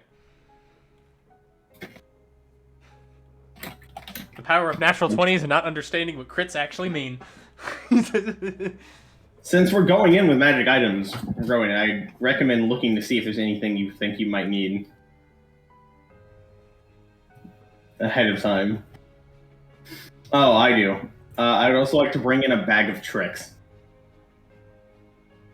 No, cat trick doesn't exist yet. You mean dog treat? Here we go again. Well, you asked for tricks, not treats. Same thing. Trick or treat. God. But yeah, I would like to have a bag of tricks. Easy enough. Okay. I'm assuming that's an item you can literally just go into Hayes' storage of things she has multiple duplicates of and be like, alright, I'm grabbing one. Yeah, because having a bag of tricks on Squib would be also really useful.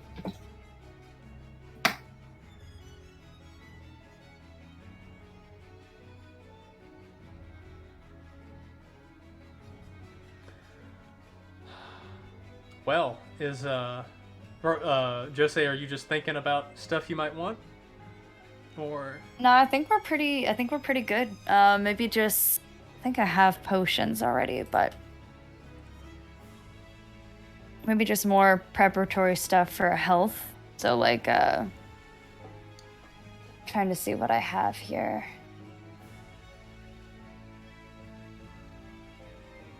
I have Oh. like 13 potions of supreme healing and 2 potions of regular healing.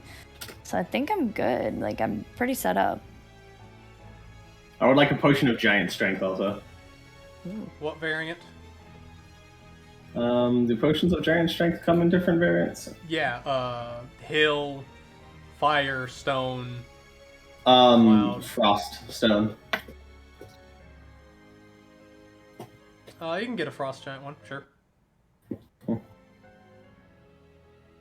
A single one. Yeah, I only need one. Look, I'm getting contingency items. I'm getting a Batman. I'm getting the Bat belt ready, okay? You need the bat belt. Alright. There are things I want. I would like... Let's see. 1 potion of radiant resistance. Actually, no. 2 potions of radiant resistance if possible. Sure. You have to get those from Steve, by the way. He makes them ahead of time. And he hands them to you, and they look... You don't want to think about the contents of that potion. You just know it's going to give you radiant resistance. Oh, lovely. Thanks, Steve. You're welcome. Slinks back into the shadows. And then... Oh god, this is gonna be Steve fucking again. 1 potion of mind reading. The hand just comes back out of the shadows and puts it down, and then it retracts. Thank you, Steve. You don't hear a response, and that's more ominous. And then... 1... What is this? Okay, Dragon, I'd like 1 Seeker's Dart. Sure, I don't know what that does, but sure. Alright.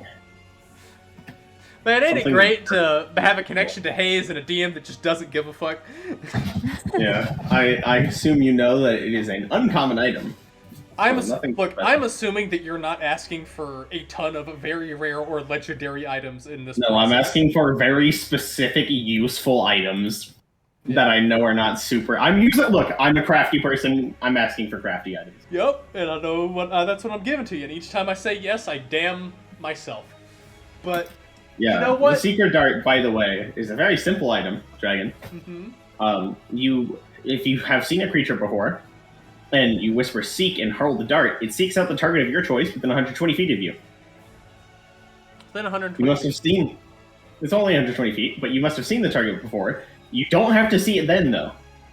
If the target isn't within range, or if there's no clear path to it, the dart falls to the ground. Right? Alright, I'll be right back. That's Otherwise- definitely useful. Elemental winds guide the dart instantly through the air to the target. The dart can pass through openings as narrow as 1 inch wide and can change direction to fly around corners.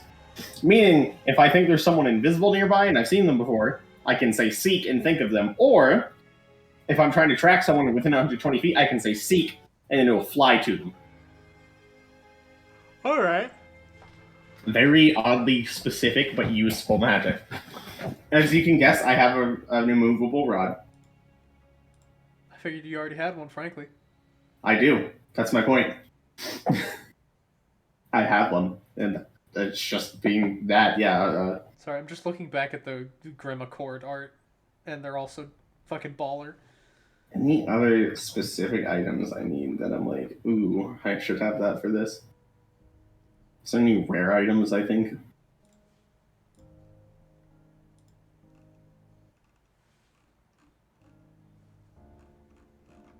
Potentially that one.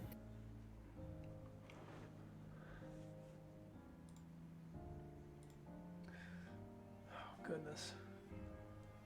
Alright, 2 more items. You know, I didn't think we were gonna spend 2.5 hours just on the prep and the intro, but I'm fucking about it. This feels good. Alright, 2 items I want more, Dragon. Yeah. Bead of Force. How many? 3. You say the magic number to the meta man, I have to say yes. Okay. And then a Chime of Opening. What the fuck is that? This hollow metal tube measures about 1 foot long and weighs 1 pound. You can strike it as an action, pointing it to an object within 120 feet of you. And that can be opened, such as a door, later lock. The chime issues a clear tone. One block or latch on the object opens unless the sound can't reach the object. If no locks or latches remain, the object itself opens. But it's just, you have to ding it once, and one lock comes off? Yes. I'm sorry, cut to those locks, the doors that have like 37 locks as you're outside, just like ding, ding, ding, ding, ding, ding, ding, ding. And more importantly, the chime can be used 10 times. After the 10th time, it cracks and becomes useless. But unlike the knock spell, it does not make an absurdly loud noise. Oh, I figured it would. That's an important thing to note. Yeah, no, it does not. It's just a single little ding. It is a chime. It makes a chime noise, and that's it. Well, chimes are pretty fucking loud. Or not loud, they're resonant, incredibly resonant, so... Yes, but it's still less loud than the fucking knock spell. Yeah. Just hope there's nobody in the immediate vicinity that can hear a chime. Yeah. And be like, what the hell is that? Yeah, but that's still less obvious than the fucking knock spell going off and they're like someone's using knock. And then, yeah, 3 beads of force. And then I'm just set. That's my fucking... That's my tool belt. And you know what's really useful? My Thief Rogue can activate all of those as a bonus action. Pog.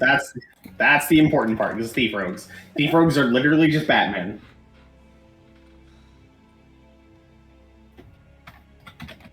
That's the terrifying part, but I love. I don't think there's any other items that I'm like, I necessarily need. I think with that alone, I should be able to do this plan.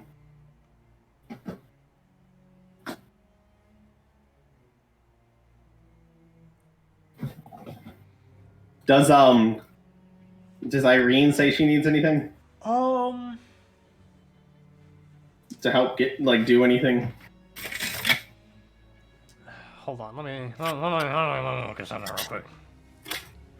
I assume she has almost everything needs, but I'm asking just in case. Because here's the thing. Technically, these stat blocks that they have...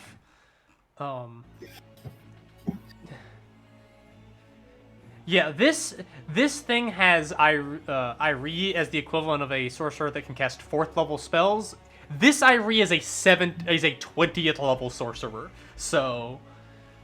Ah, she's fine. All of her compatriots are also much stronger than the stat blocks that I'm originally looking at. I am going to say that because their duties are mostly going to be separate from you in terms of taking out the mortar, they ask for a few things amongst the most of the stuff that they already actually had, and they're going to be doing most of their combat and whatnot off screen anyway.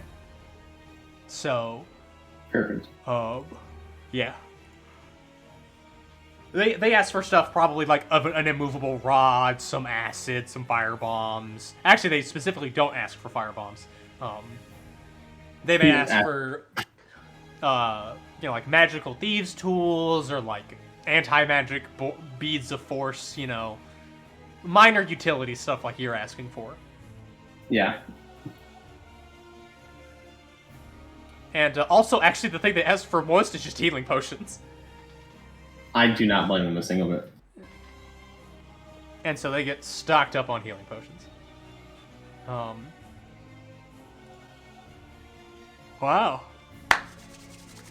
I think that's it for preparation, right? One last check. Oh, wait. Sorry, I was waiting for y'all to finish. I almost, forgot entirely. Is it possible for me to commission 3 arrows of slaying? I don't know what an arrow of slaying is. Alright, I think this is from the SRD. It's a magic weapon meant to slay a particular kind of creature. Some are more focused than others. For example, there are both arrows of dragon slaying and arrows of blue dragon slaying. If a creature belonging to the type, race, or group associated with an arrow of slaying takes damage from the arrow, the creature must make... a DC 17 Constitution saving throw, take an extra 6d10 piercing damage on a failed save, or half as much extra damage on a successful one. God damn. And then once it deals its extra damage to a creature, it becomes a non-magical arrow. Other types of magic ammunition of this kind exist, such as bolts of slang meant for a crossbow, though arrows are most common. Yeah, Dragon, you know what the hard part of those items are? Getting the materials to make them. The material requires you to have parts of that creature. Yeah, because that's how weapons of slaying work. Is you have to smith them, like with the blood of that creature. Like when that arrowhead is made, it is like quenched in the blood of like a dragon. Yep. Would Hayes have any sort of blood of a celestial being, perchance? Technically. Your family's not enough for. I wasn't talking about them. Rain's not a celestial being yet, though. Steve pokes his head out. Do you need the blood of angels? Yes, Steve. If Hayes had it, she probably wouldn't give it up, honestly. Yeah, I was about to say, I think if you have managed to get your hands on any celestial blood, you barely managed to get your hands on that without dying, and you're keeping it secret and safe and for something else. Yeah. Hayes would not be willing to give that up, so that'd have to be on Steve. I'm gonna go to the bathroom and go take some headache medicine. Alright. Good. I'll be back.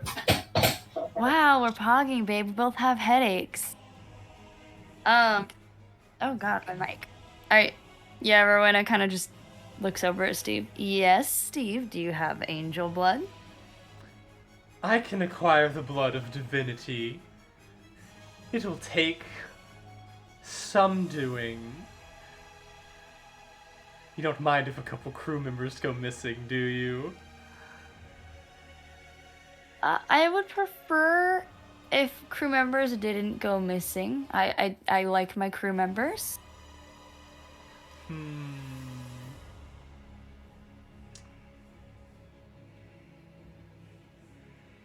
I'll figure something out.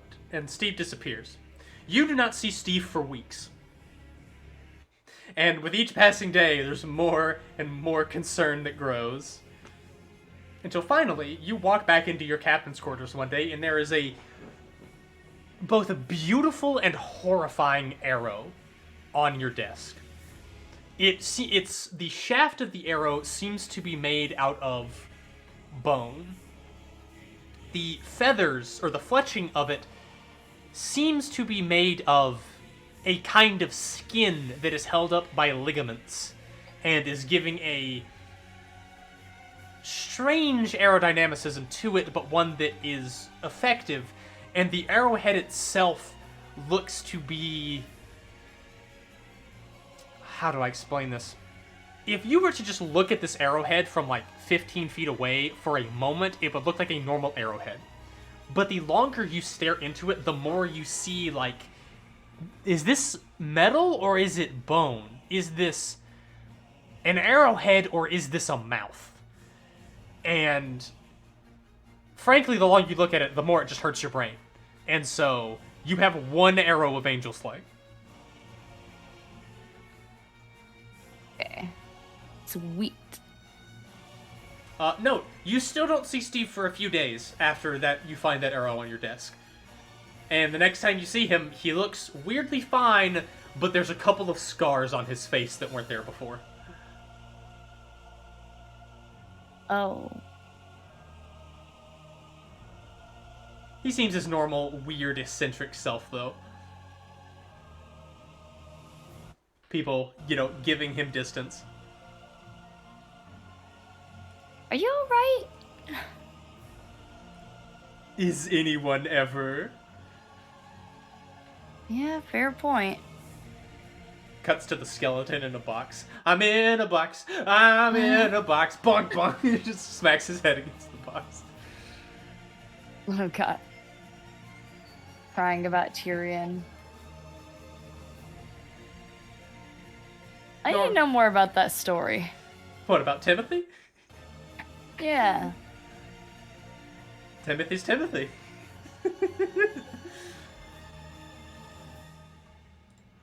Goodness. I mean, I would love for you to actually, like, bring that up in character mass. Like, how did you get this? How are you made? Oh, she'll be bringing it up. Well, she'll probably bring it up with, who's Tyrion? Which is probably going to be a big mistake, but you know. Oh, he's my boss. if you want to ask him specifically before he gets put in the box. Yeah. I'm back. Welcome back. Welcome back. Verwayne is talking with Timothy Tomtut about Tyrion. Ah.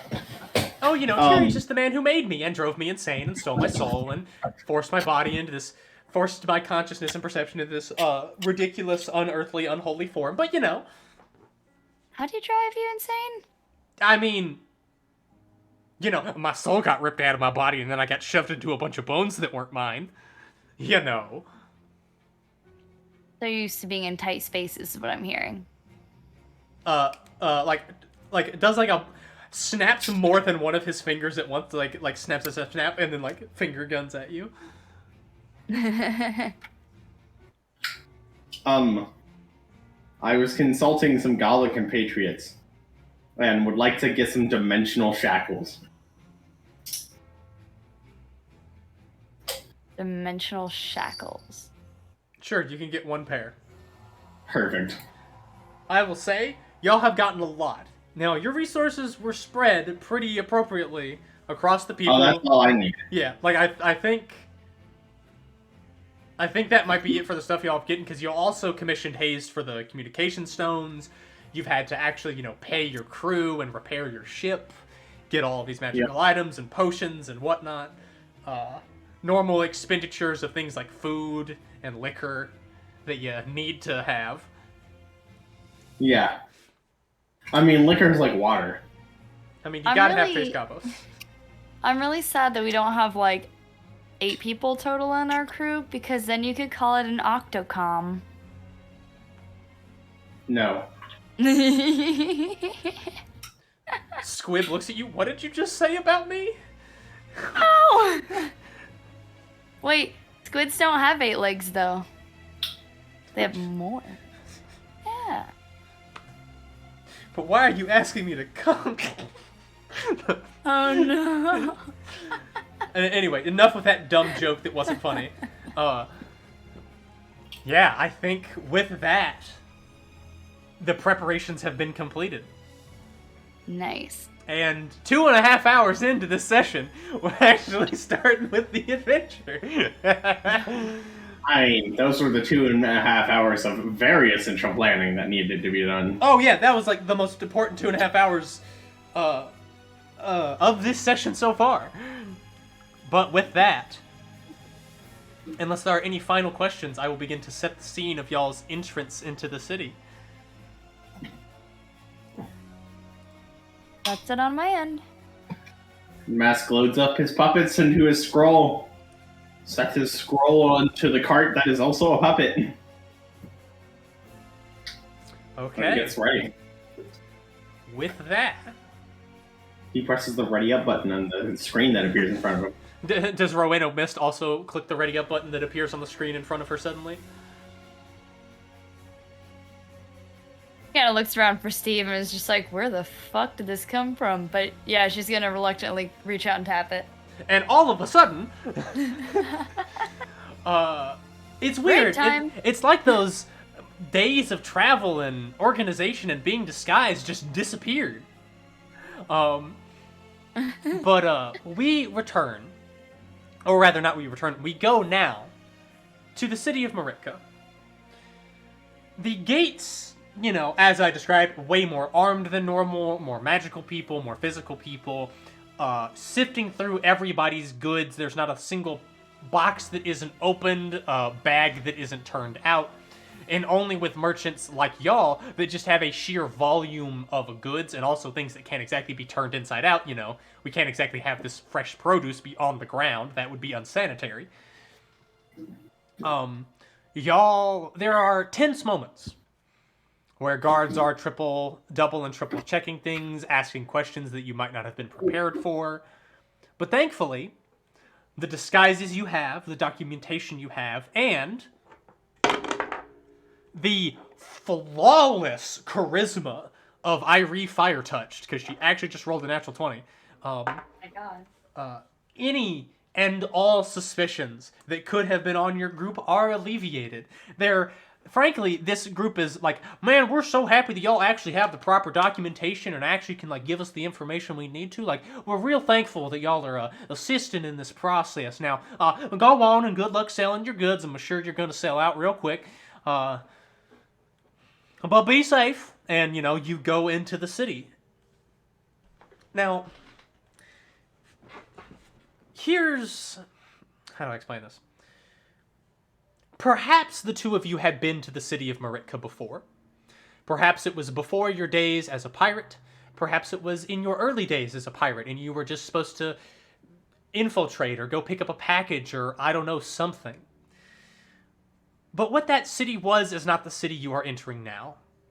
What once was a booming town with economic trade everywhere, magic, and people living happy civilian lives with a certain amount of peace and safety that is expected of proper bastions of civilization like this town. But that is not here now.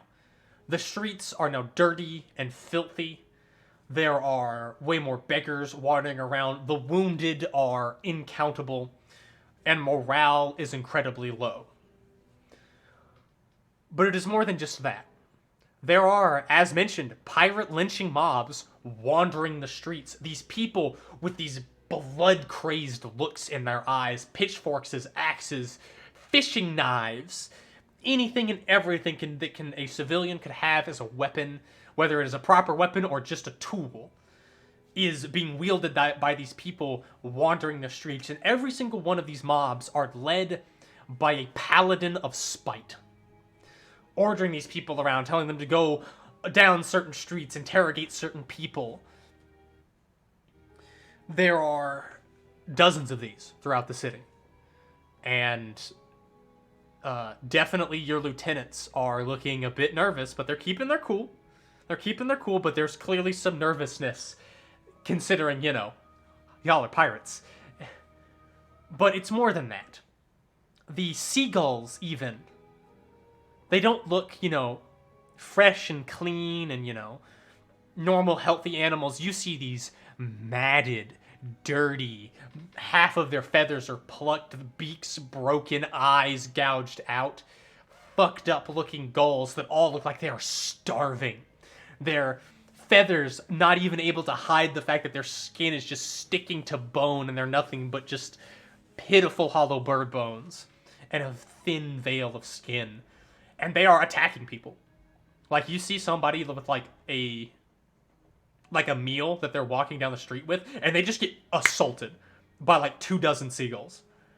And it's not just their food is taken, it's that their actual flesh is picked at. And this person has to run away and swat at these skulls to prevent from being eaten by these seagulls.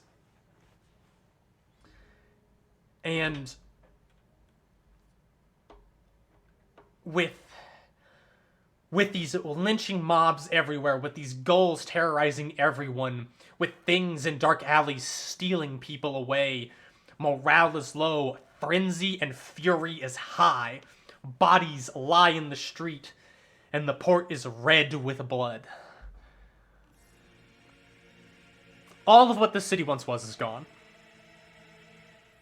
And you eventually make your way into the market district. And you begin setting up basically your cart, your stall.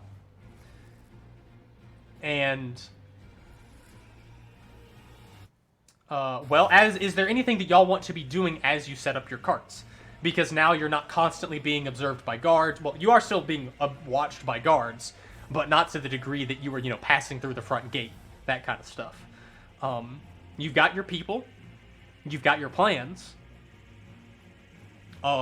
With your first day in the city, What do you do?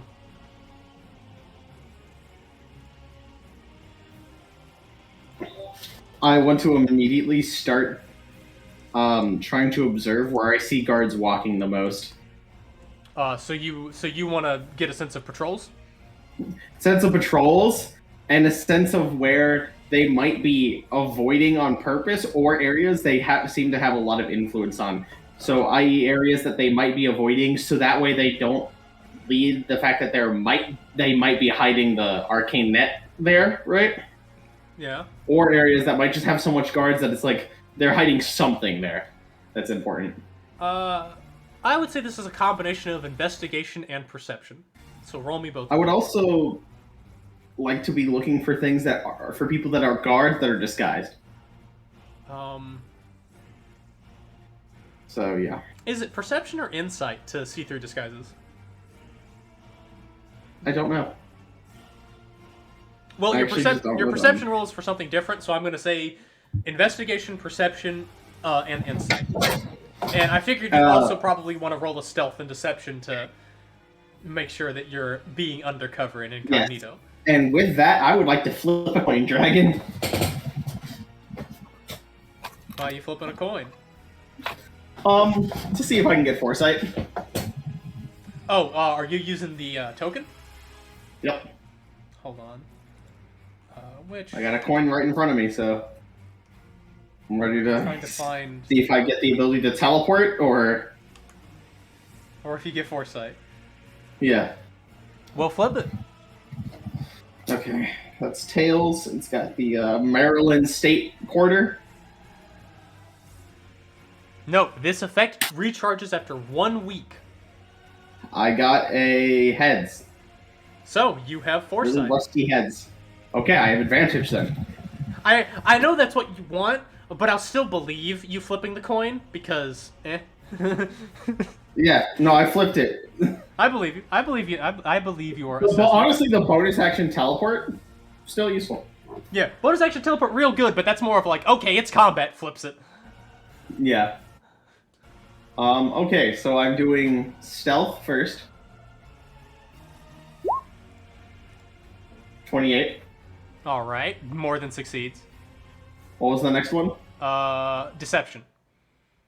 Deception, I'll find it. Okay. 15.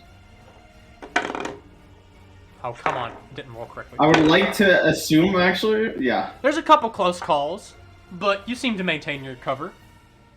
Alright, then you asked for what else?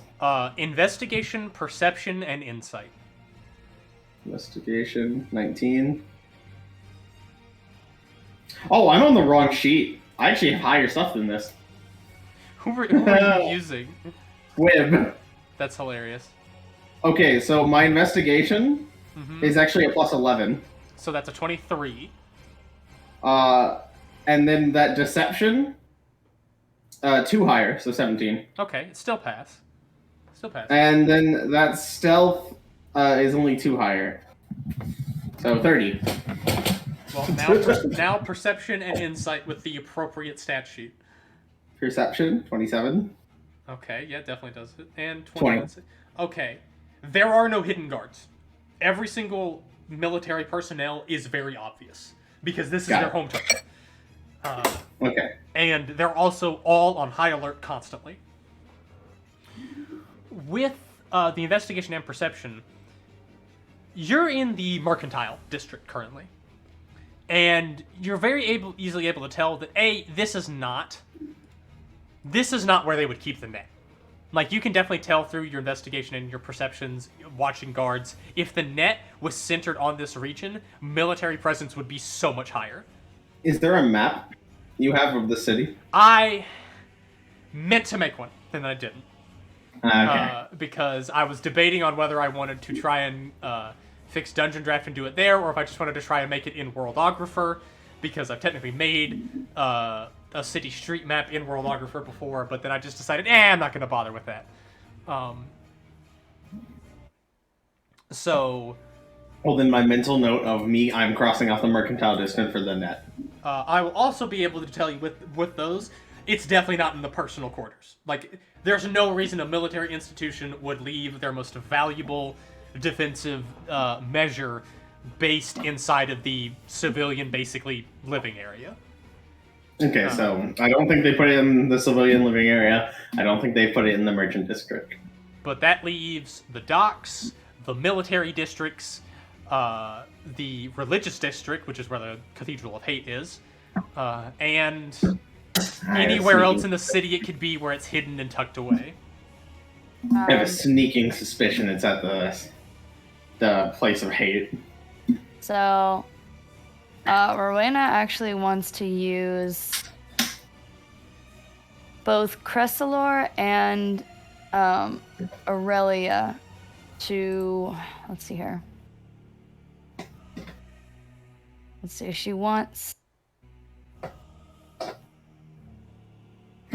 Aurelia to kind of, in her hawk form, fly nearby the Church of Hate and do some reconnaissance and just scope out the area, see who comes and goes, if there's anything of note there, if she sees anything that would look like weaponry. Okay. So, this is the, by the way, I should say, this is the activities of the first day.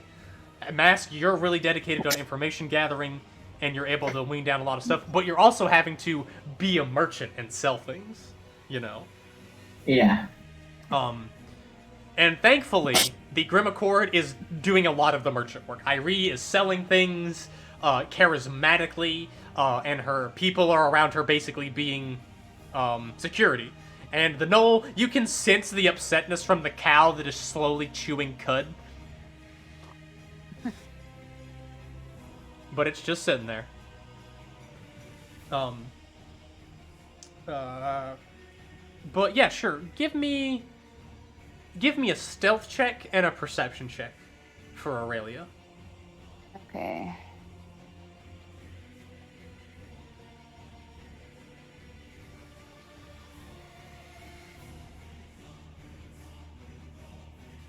Stealth and perception.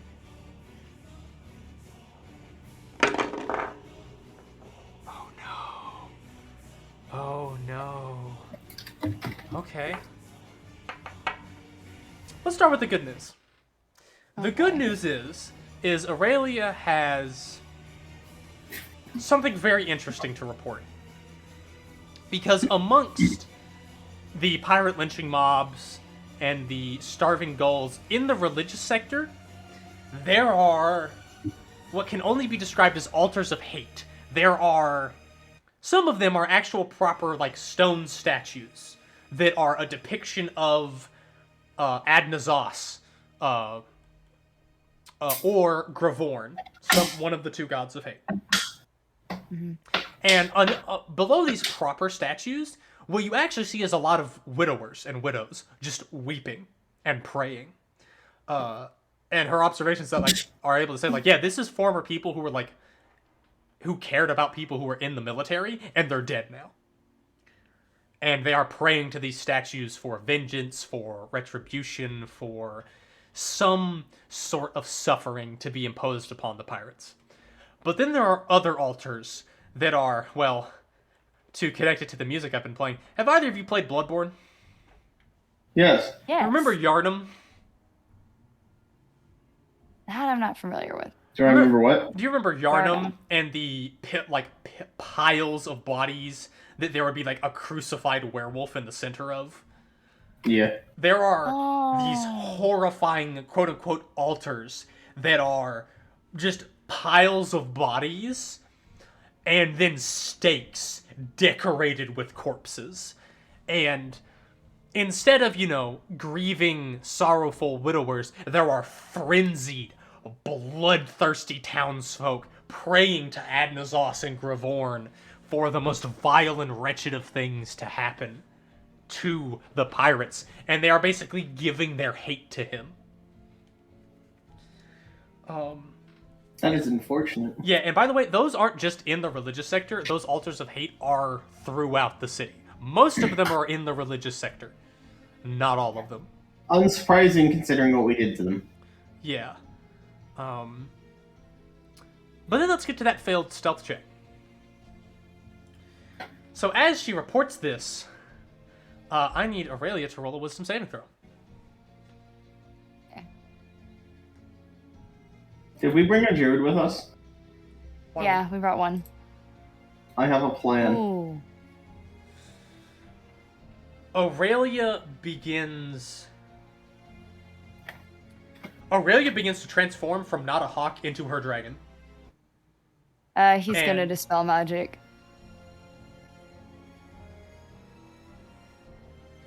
On what? On Aurelia. Do not dispel magic on Aurelia. Oh, well. Well, I mean, if you do not, like, be careful what you're dispelling. Just make sure you don't dispel her transformation. Is what I'm saying. Sorry, like we need to be more specific there. Like, I mean, it's level 9, so I'm sure he could dispel an aggressive magic against her. this is her beginning to, without her own control, turn into her dragon form. This is not a compulsion of magic in the form of a spell, really. But it makes sense as the Angel of Hate floats over the portion of the city that you're in, and Aurelia is just staring up at it. And the beak is turning into a snarling jaw that is salivating, and then slowly trying to turn back into a beak. You're gonna have to assist her for the cover not to immediately be blown. Okay, I immediately usher her over to Mask Scroll. Mm-hmm. And hop in, like, are we pretty obscured, like, where the scroll is, like, behind the area? I'm gonna say Mask is smart enough that they would put that stuff in a more concealed area. The Okay, what? Your scroll. The scroll. Oh yeah, no, that thing's concealed as fuck. Yeah, so Okay, you pop Aurelia into the scroll. No, we're both going in the scroll together. Okay. So, like, I'm jumping in there with her. As you get into the scroll, the extra dimensional barrier is actually enough. So she actually turns out of her hawk form and just starts heaving and gasping in her draconic form. And it's like, it was so much, it was so intense. Her eyes are bloodshot and slowly trying to return to normal. It was too much. The energy from that cathedral, her jaw clenches and like her face twists a little bit. It's so intense, and the angel, like they are like kind of almost like reeling from something that was in them to an intense degree. Rowan is just gonna kind of like soothingly like curl her up against her and just like, she doesn't really have any sort of healing capabilities. Plus, this is something she just has to kind of get over and like overcome herself mentally. So she just kind of like soothingly like pats her and just hugs her.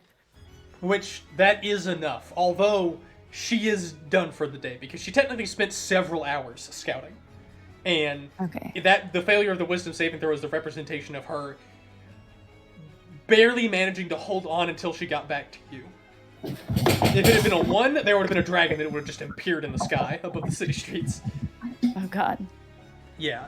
And you're basically able to tell, if you're within a certain radius of that angel, you start to lose control of yourself.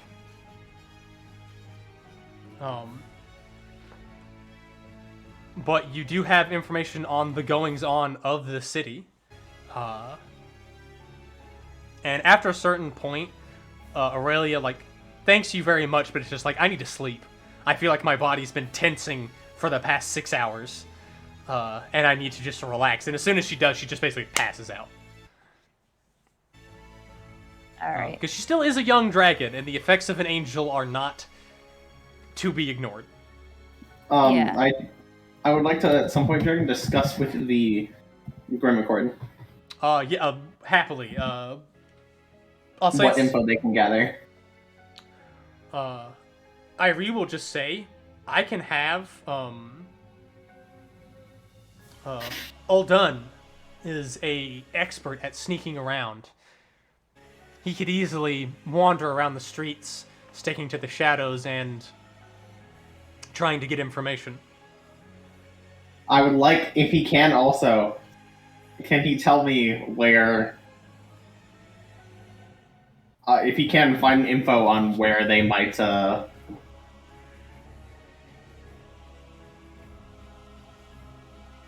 where they might be keeping this net?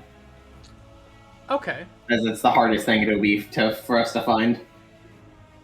Iris sends tells the Knoll, whose name I'm not going to pull up to try and specifically remember, but to basically use his other druid shape to be able to assist the orc, and he's going to make a check. Darn.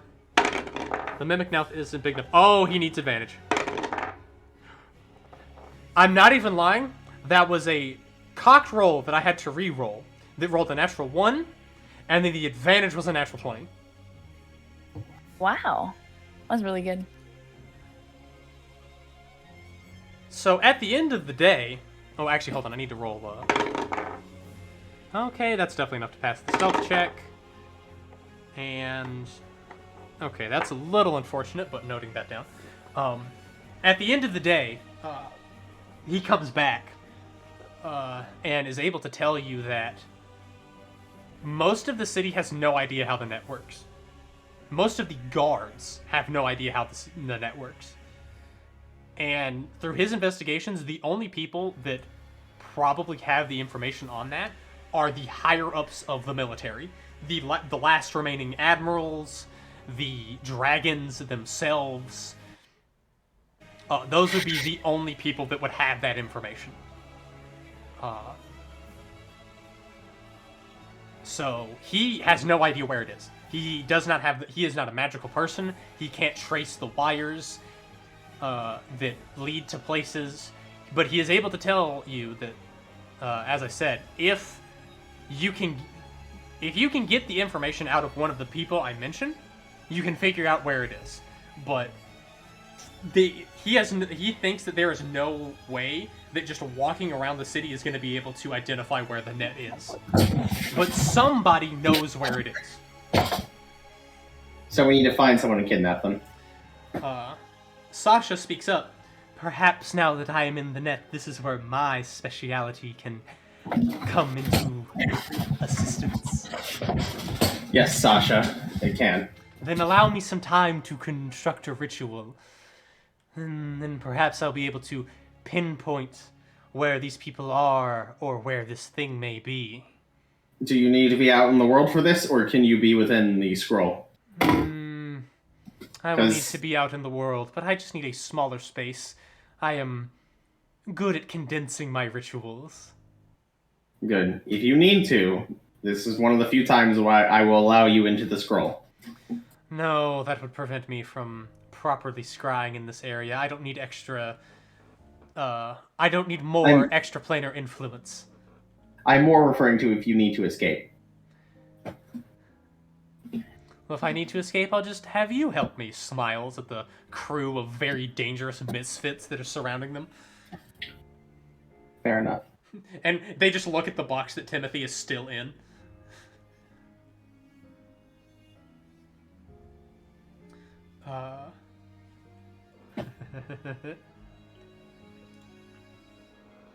But yeah, he actually, no, there is another thing. By the way, look out for these, and he pulls forward one of the most disgusting things you've ever seen in your life. What is before you is a maw rat.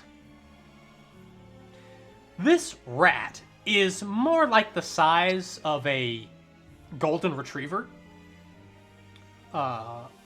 And its flesh is scarred and marred and burned and slashed and just grotesque. And where it isn't skin, it is just mouths and jaws and teeth and eyeballs. And this rat that's dead seems to be losing control of its physical structure as it is just kind of turning into goop. And this thing's inherent biology is incredibly like a slime or ooze almost, and is like deforming into a puddle almost. Be careful of these. They're in the alleys snagging people when they can. And you know, like, he's got a couple fresh wounds on him that he's like bandaged up. They can also stick to walls, and they're nearly imperceptible when they're still.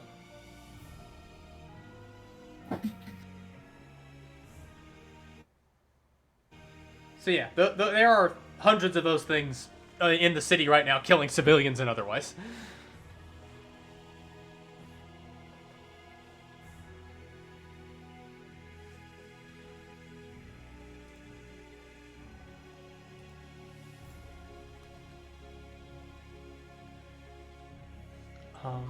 What would you? So that's stuff that some of the stuff that y'all are doing. What are?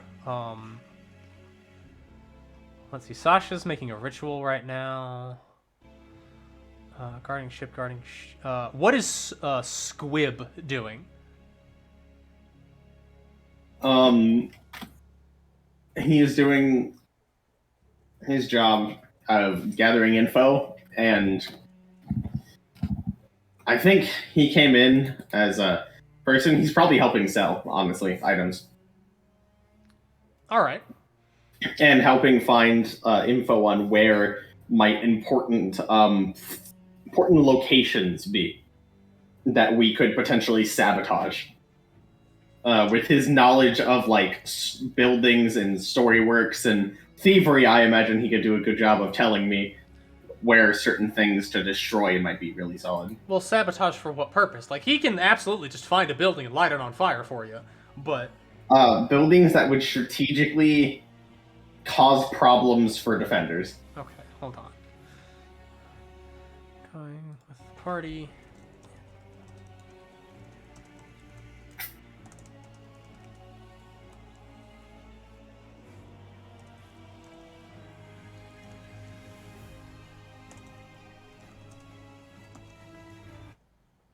Locations. So wait, hold on. So finding the locations to do what? Sorry, I was writing this stuff down.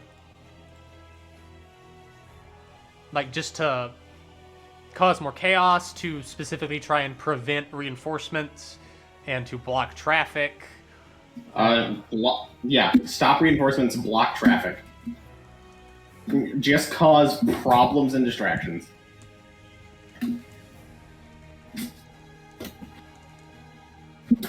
Okay. Just want to try to get this in your words as much as possible. There we go. I can't spell for shit today, apparently.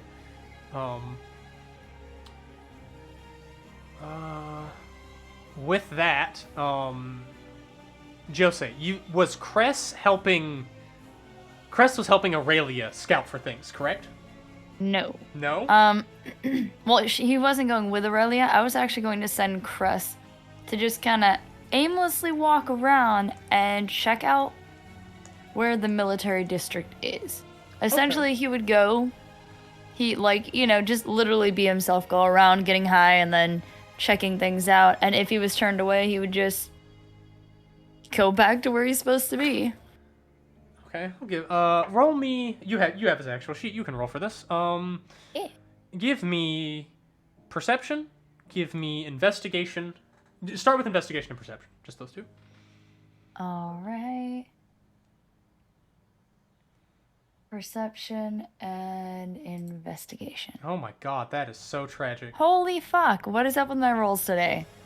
Okay, he is able to still get information, but it's not gonna be what you want. Also, yeah, you are getting tragically unlucky right now. This is... Can I, touch myself?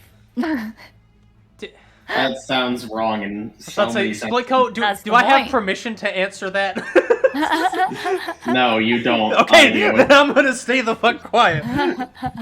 Stay in your lane, DM. I am! I was asking for permission, and you said stay in your lane, and I'm staying right here. Not touching that. That is my job. I will do it later. Lol. Anyway, so here's what he's able to actually report. First, there is a majority of the military is on constant high alert at the docks. Most of them are manning the ballista salvos. The rest of the military that isn't doing that is spread amongst the fortified locations, at the mortars, various garrisons throughout the city that are, frankly, incredibly understaffed and just trying to maintain order and ensure security. But that is the military. Notably, there are lots of forces coming from the religious district in the form of these spite paladins and clerics. And these are going about the city less in a structured militant order, and they are frankly taking the job of the patrolling the city and maintaining order because they're hunting for pirates. And if you ask, like, how did you, like, because you ask for a bunch of details and he's not able to give them, and he's like, well, and you're like, how did you do that? Oh, I was a bird and I was on a roof.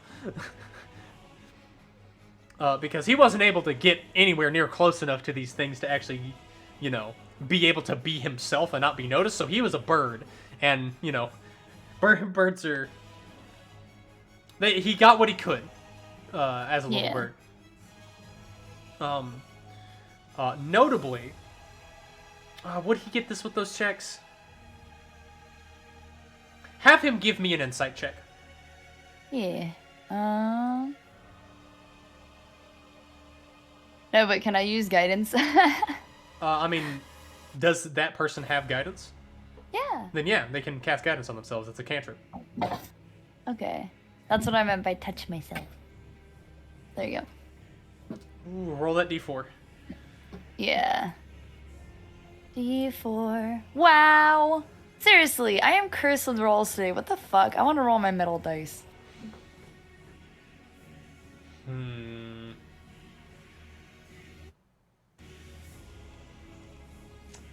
I will allow you to get more information out of this insight check if you are willing to have Cress risk a stealth check. Oh, let me see. I cannot give any information as to what will happen should you succeed or fail that stealth check versus the information you will or won't get as a result of it. But, do you want to risk it for more info? I'll risk it. Then roll a stealth check. I got all of my shit rolls out. This has to be the good one. Hey! I was hoping you didn't jinx yourself. I can't jinx myself when I'm already obviously fucking jinxed. False. So 2 negatives equal a positive. False. You have yet to see Gary. 2 negatives equal 5 negatives in Gary's fucking world. That man breathes fucking impossibility. Okay. So the good news is he doesn't get caught. That's the good news. Well, actually, hold on. I need to properly roll. Oh no. Yeah, he doesn't get caught. Yay! They didn't even roll bad. They just didn't roll high enough. But with that, you're able to tell the morale of the troops is on a, like, tipping point. Because between the incredible morale blows that have happened for, you know, 90% of your military dying in one battle, as well as multiple influential figureheads perishing, there are very few instances of, like, proper moral support and, like, am I forgetting the words for, like, things that people gather around, like, for that sort of social influence? I may be forgetting this, but of the couple of people, one of the few, being Quentin Screech, hasn't been seen in weeks. And the last place anybody saw him was walking into the Cathedral of Hate. And that insight check reveals that, like, should any of these figureheads that remain, Quentin Screech, Cornelius Weatherworn, any of the dragons, should these people fall, morale will probably very quickly break, but it could break in the form of frenzy or despair. Probably both, frankly. That is the information he is able to gather. Okay.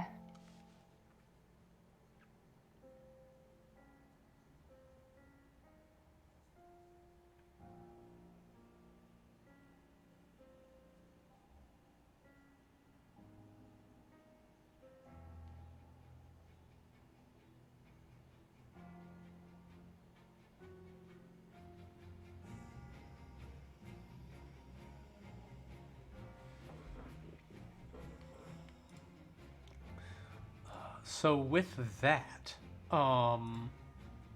that's your lieutenant's duties determined. They are getting stuff. Sasha will be able to tell you, Mask. Their ritual will be completed by tomorrow. Like they get started like halfway through the day, when they start, and it's gonna take them till like a good chunk through the next day. I imagine I'm using my puppets to help with any merchant stuff. Honestly, probably as more of these merchants start disappearing, you're having to pop out more like basic puppets Yeah. to help sell things. Speaking of selling things, I'm gonna roll. I'm gonna roll for Irie to see how well it goes. Also, give me a charisma check from Mask, specifically persuasion if you're proficient in it. I'm glad you said persuasion. Where is my roll 20? Why is it not? My roll 20 is being weird. There we go. 25, as I have advantage. That's right, you do have foresight. So between you and Irie, you're able to sell a ton of your goods. And this is good for a couple of reasons. One, it your disguise is working successfully. Two, you're able to get some money, so that way if you need to actually go and buy, things like rope or oil or basic supplies, because immediately Sasha's like, I need to be able to go buy components for this ritual. And you probably give them a decent chunk of this money and they go into the city to be able to buy the components they need, because they need a lot to make the ritual that they want, apparently. But also, this gives you boxes and crates and barrels that are empty and you can arrange very specifically to block lines of sight. So, you have basically taken a chunk of this market, and between your carts, your puppets, your stalls, and the various crates of produce that either are filled or are not filled, you're able to create this little section that is y'all's base of operations, kind of, where you can, to some degree, do things hidden.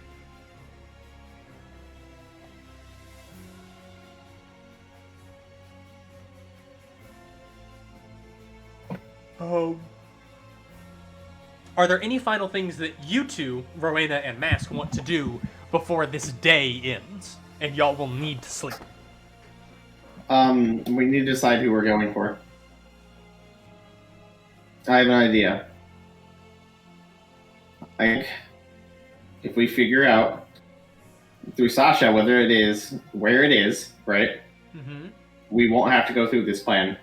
If not, I would like to find one of the people who might have the info and abduct them into my scroll and potentially investigate/kill.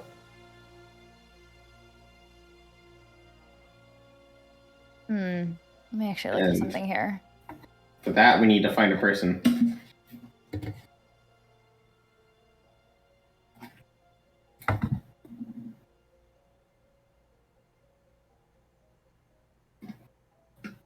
It doesn't have it. Dang.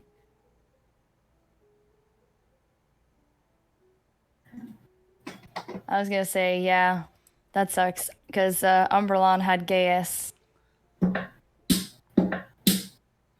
But not Cresselor, because that's not his thing.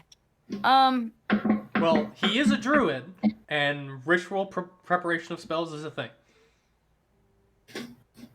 Well. Unless Gaius is something that Stars Druid specifically gets. No. Nothing like that. It's just, it's against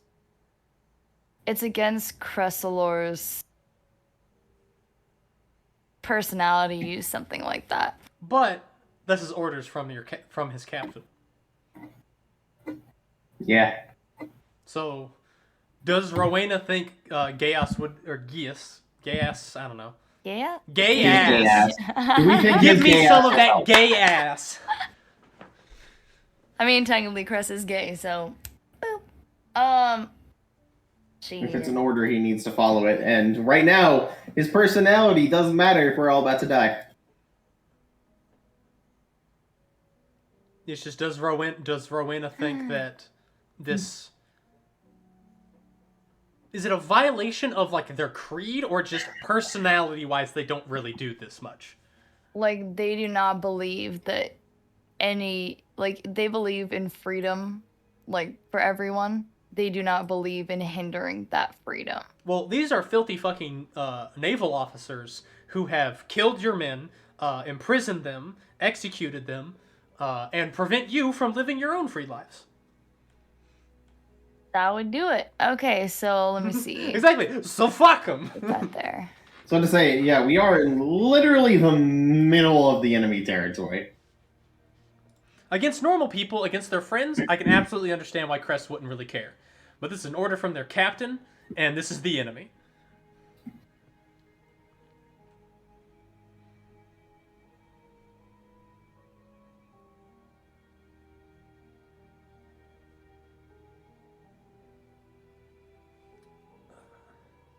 But you could split if you want somebody to try and find one of these people.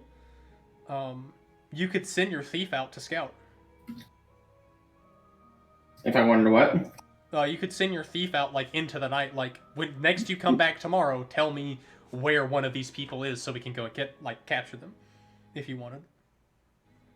I don't know how you want to. All right. I just need to note this down. Blah, blah, blah, blah, blah, blah.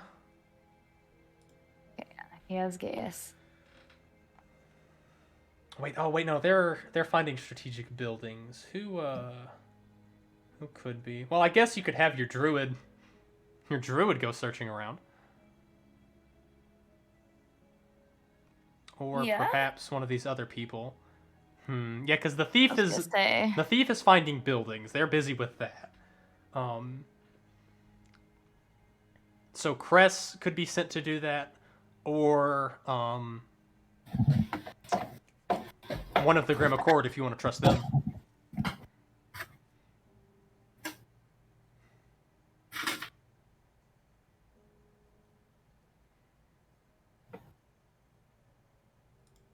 I'm fine with sending Grim Accord people. Yeah, sounds good. All right. Come on. It's stuck. This dice has rolled so many natural 20s. I don't want to jinx it, but you're a good dice. Blessed be thy blue dice that was given to me by a friend. Maddie, if you're listening to this, thank you. This is very good dice. I hope the enemy's able to crit as much as well. I do not. I hope they are cursed. Yeah.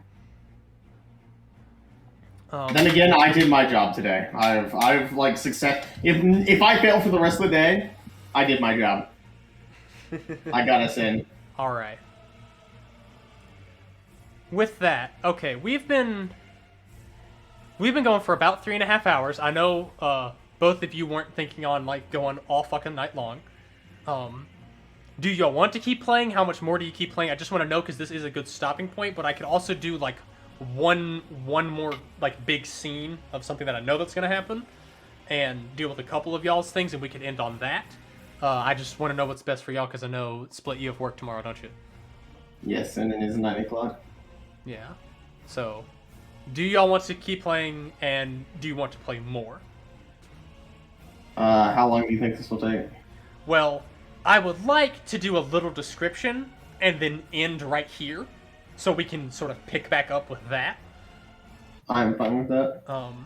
But because I feel like this is a good stopping point. Y'all are in the city. The first day's activities have been completed.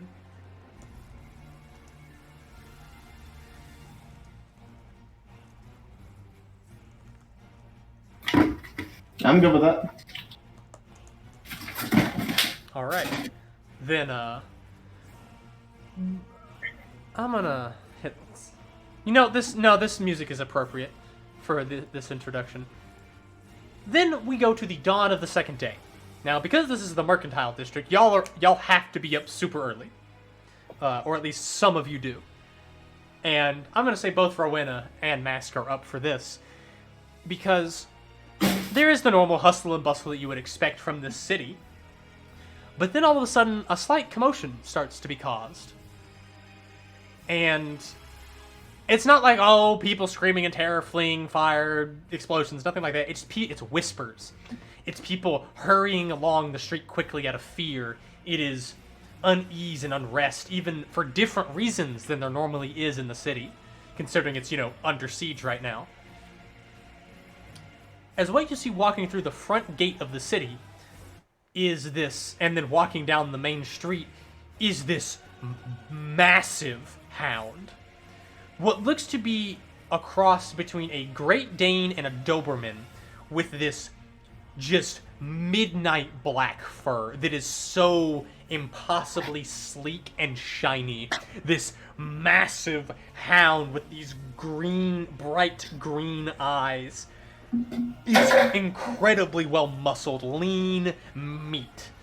And it walks through the city at this slow pace. And legitimately things are, people are getting out of its way. People are running from it in fear. And it is just walking down the street with purpose and not even looking at anybody else. Until it gets closer to y'all. And I think I need both of y'all to make wisdom saving throws as this thing's fear aura encompasses you. Oh, God. And whether you want to or not, your heart starts beating faster as this thing gets closer to you. And for some reason, you feel fear begin to well up. So wisdom saving throws from the both of you. There it is. Okay, I'm playing that. Let's see. Where's my button? There.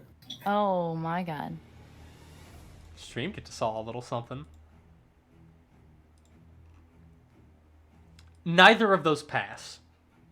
Whoa. Wait, did you say... Can you describe this creature again? What you see is a massive hound. In terms of its physiology, it looks like a cross between a Great Dane and... I hope Doberman is the correct breed. I had this written down in notes so long ago, and I That's the black and orange muscly one with the pointed ears. Yes, exactly that one. It looks like it's got the size of a Great Dane, but it's got more like a Doberman appearance. Its fur, rather than having the normal orange, it is just sleek, shiny black. Its eyes are this bright green. And in this well-muscled form as it just walks down the street, and people are legitimately scattering from it in fear, it is just walking, and once it gets close enough to you, you start to feel your heart pound more, and your anxiety is swelling, and fear is building for some reason. Black. Pitch black with a bright green eyes. Hold up. No. Hold up. No way. No, hold up. I have to open my notes. Something isn't right. Something isn't right with that statement. Something isn't right with that statement. I mean, Fido thinks it's a pretty badass statement from his message in chat. That's cool. That it either confirms or makes me more terrified. Hold up.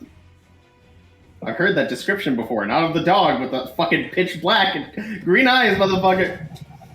As the dog passes by, its head does actually turn and look at the two of you. And you are the conditioned frightened right now. I do not move. As in, I do not run away from it. You just stand still. But I don't go any closer. Yeah, I do that part of frightened where I take no action. How is Rowena? What is her fear looking like?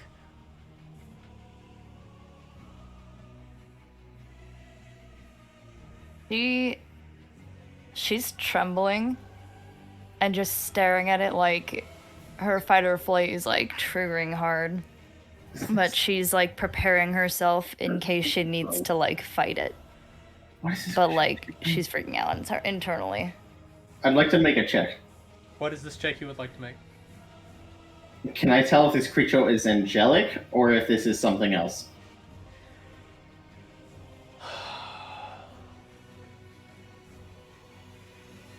What are you going to try and use to identify this? Whether it's a skill or ability check, I don't know. I would like to use either my psionics on some level or arcana to try to identify like some level of nature of this. Sure. Give me a power check then for your psionics. Okay. So just a d20. Mm-hmm. Sorry. Funny. I would like to use my inspiration. Oh man. If that is allowed. Do... I could... Actually, no, don't bother. As your mind, trembling with fear, tries to reach out to this hound, the mind that you connect with is not that of a hound. And it seizes you and grabs you and keeps you there, as the dog stops for a moment and looks at you. I have a guess. Here, in your I have a mind... single guess of who this is. Hello, Mask. It's good to see you after you freed me. It's Flood. It's Flood. It's Flood. It's Flood. It has to be Flood then. I was correct. It's Flood. That's gotta be Flood. The way you said the black and the eyes, I was like, you said this before. You've said this before. I'm not fucking hearing things. I'm not fucking insane. She continues, your mind grabbed and unable to be released. I'm here to join in on the fun. I wait Glad for to the have you here. chaos to start. I'll be waiting. And they release your mind, and whether you didn't even realize that you were holding your breath mask, and you immediately like gasp in and wheeze, and you have to catch your breath as you realize that in the moments that your mind was just taken from you almost, that you weren't breathing. Oh And my you have God, to recompose yourself. By the way, the only one who could have passed that fear aura was Rowena if she rolled a natural 20. Oh, Her DC is 26. holy fuck. I had a feeling it was Flood when I asked you to reread the fucking statement. I was like, wait a minute, say that again. I don't think I heard that properly. You were Is that what you said? That's what no, because my mind was immediately flooding back to my mind immediately flooded me with the information of when we broke Flood out of the prison. And I was like, I've heard this description before. Shining black scales and bright green eyes. Yes, that exactly. And I was like, I've heard this before. Is that Flood? But why would Flood be a dog walking around here? And then my next thought was, because they're a black dragon. And there's, a couple hundred ballistas with bolts of dragon slaying on them. Yeah, and I was like, yeah, it makes sense that they're disguised as a dog. Yeah, and as they detach, they continue to walk forward. They give you a wink, Rowena, which is weird because you don't normally see dogs wink at people. And then it just continues forward to about the center of the Mercantile District, where the dog sits down in front of this statue of one of the previous admirals that had been alive in centuries past, one of the ones that was incredibly famous, and it just sits there and stares up at it, waiting. And with that is where we're going to end the session, as we will pick up on the dawn of the second day with the revelation that Flood, the elder black dragon that you freed from the prison those 3 years ago, is here and ready to join. I was going to ask Flood, but then I realized that I don't know how I would do that. Because I don't have a way to contact Flood. So, this works out. I was actually thinking about that earlier too, and I was like, well, I have a way to contact them. God, that's so good. Yeah, you were I was wondering, you had briefly mentioned that, you were saying, how are we gonna get in contact with Flood? Oh, she's gonna be there. As Flood's walking away, and they acknowledge it, I bow. I don't care if they're in a dog form, I bow. They notice. They notice. I remember what happened last time when I didn't. Well, wait, no, I wouldn't know. Never mind. Keep my mouth shut. I was not involved in the psionicness. No, But- you were not. You just saw a dog wink But- at you, and then you see mask I bow. was like, what the fuck? But when a dog looks at a experienced pirate lord and a dragon, and both of them start trembling in fear, there's very few things that can do that. And one of them is Flynn. Yeah. So yes, with that, I'm going to end the first part of the murder of Maritka, as the portents of doom of these poor souls has been told. Or at least the first couple. They're so fucking dead. Oh, they're so fucking dead. And with that, so fucking dead. bye stream! Fuck you, Jet.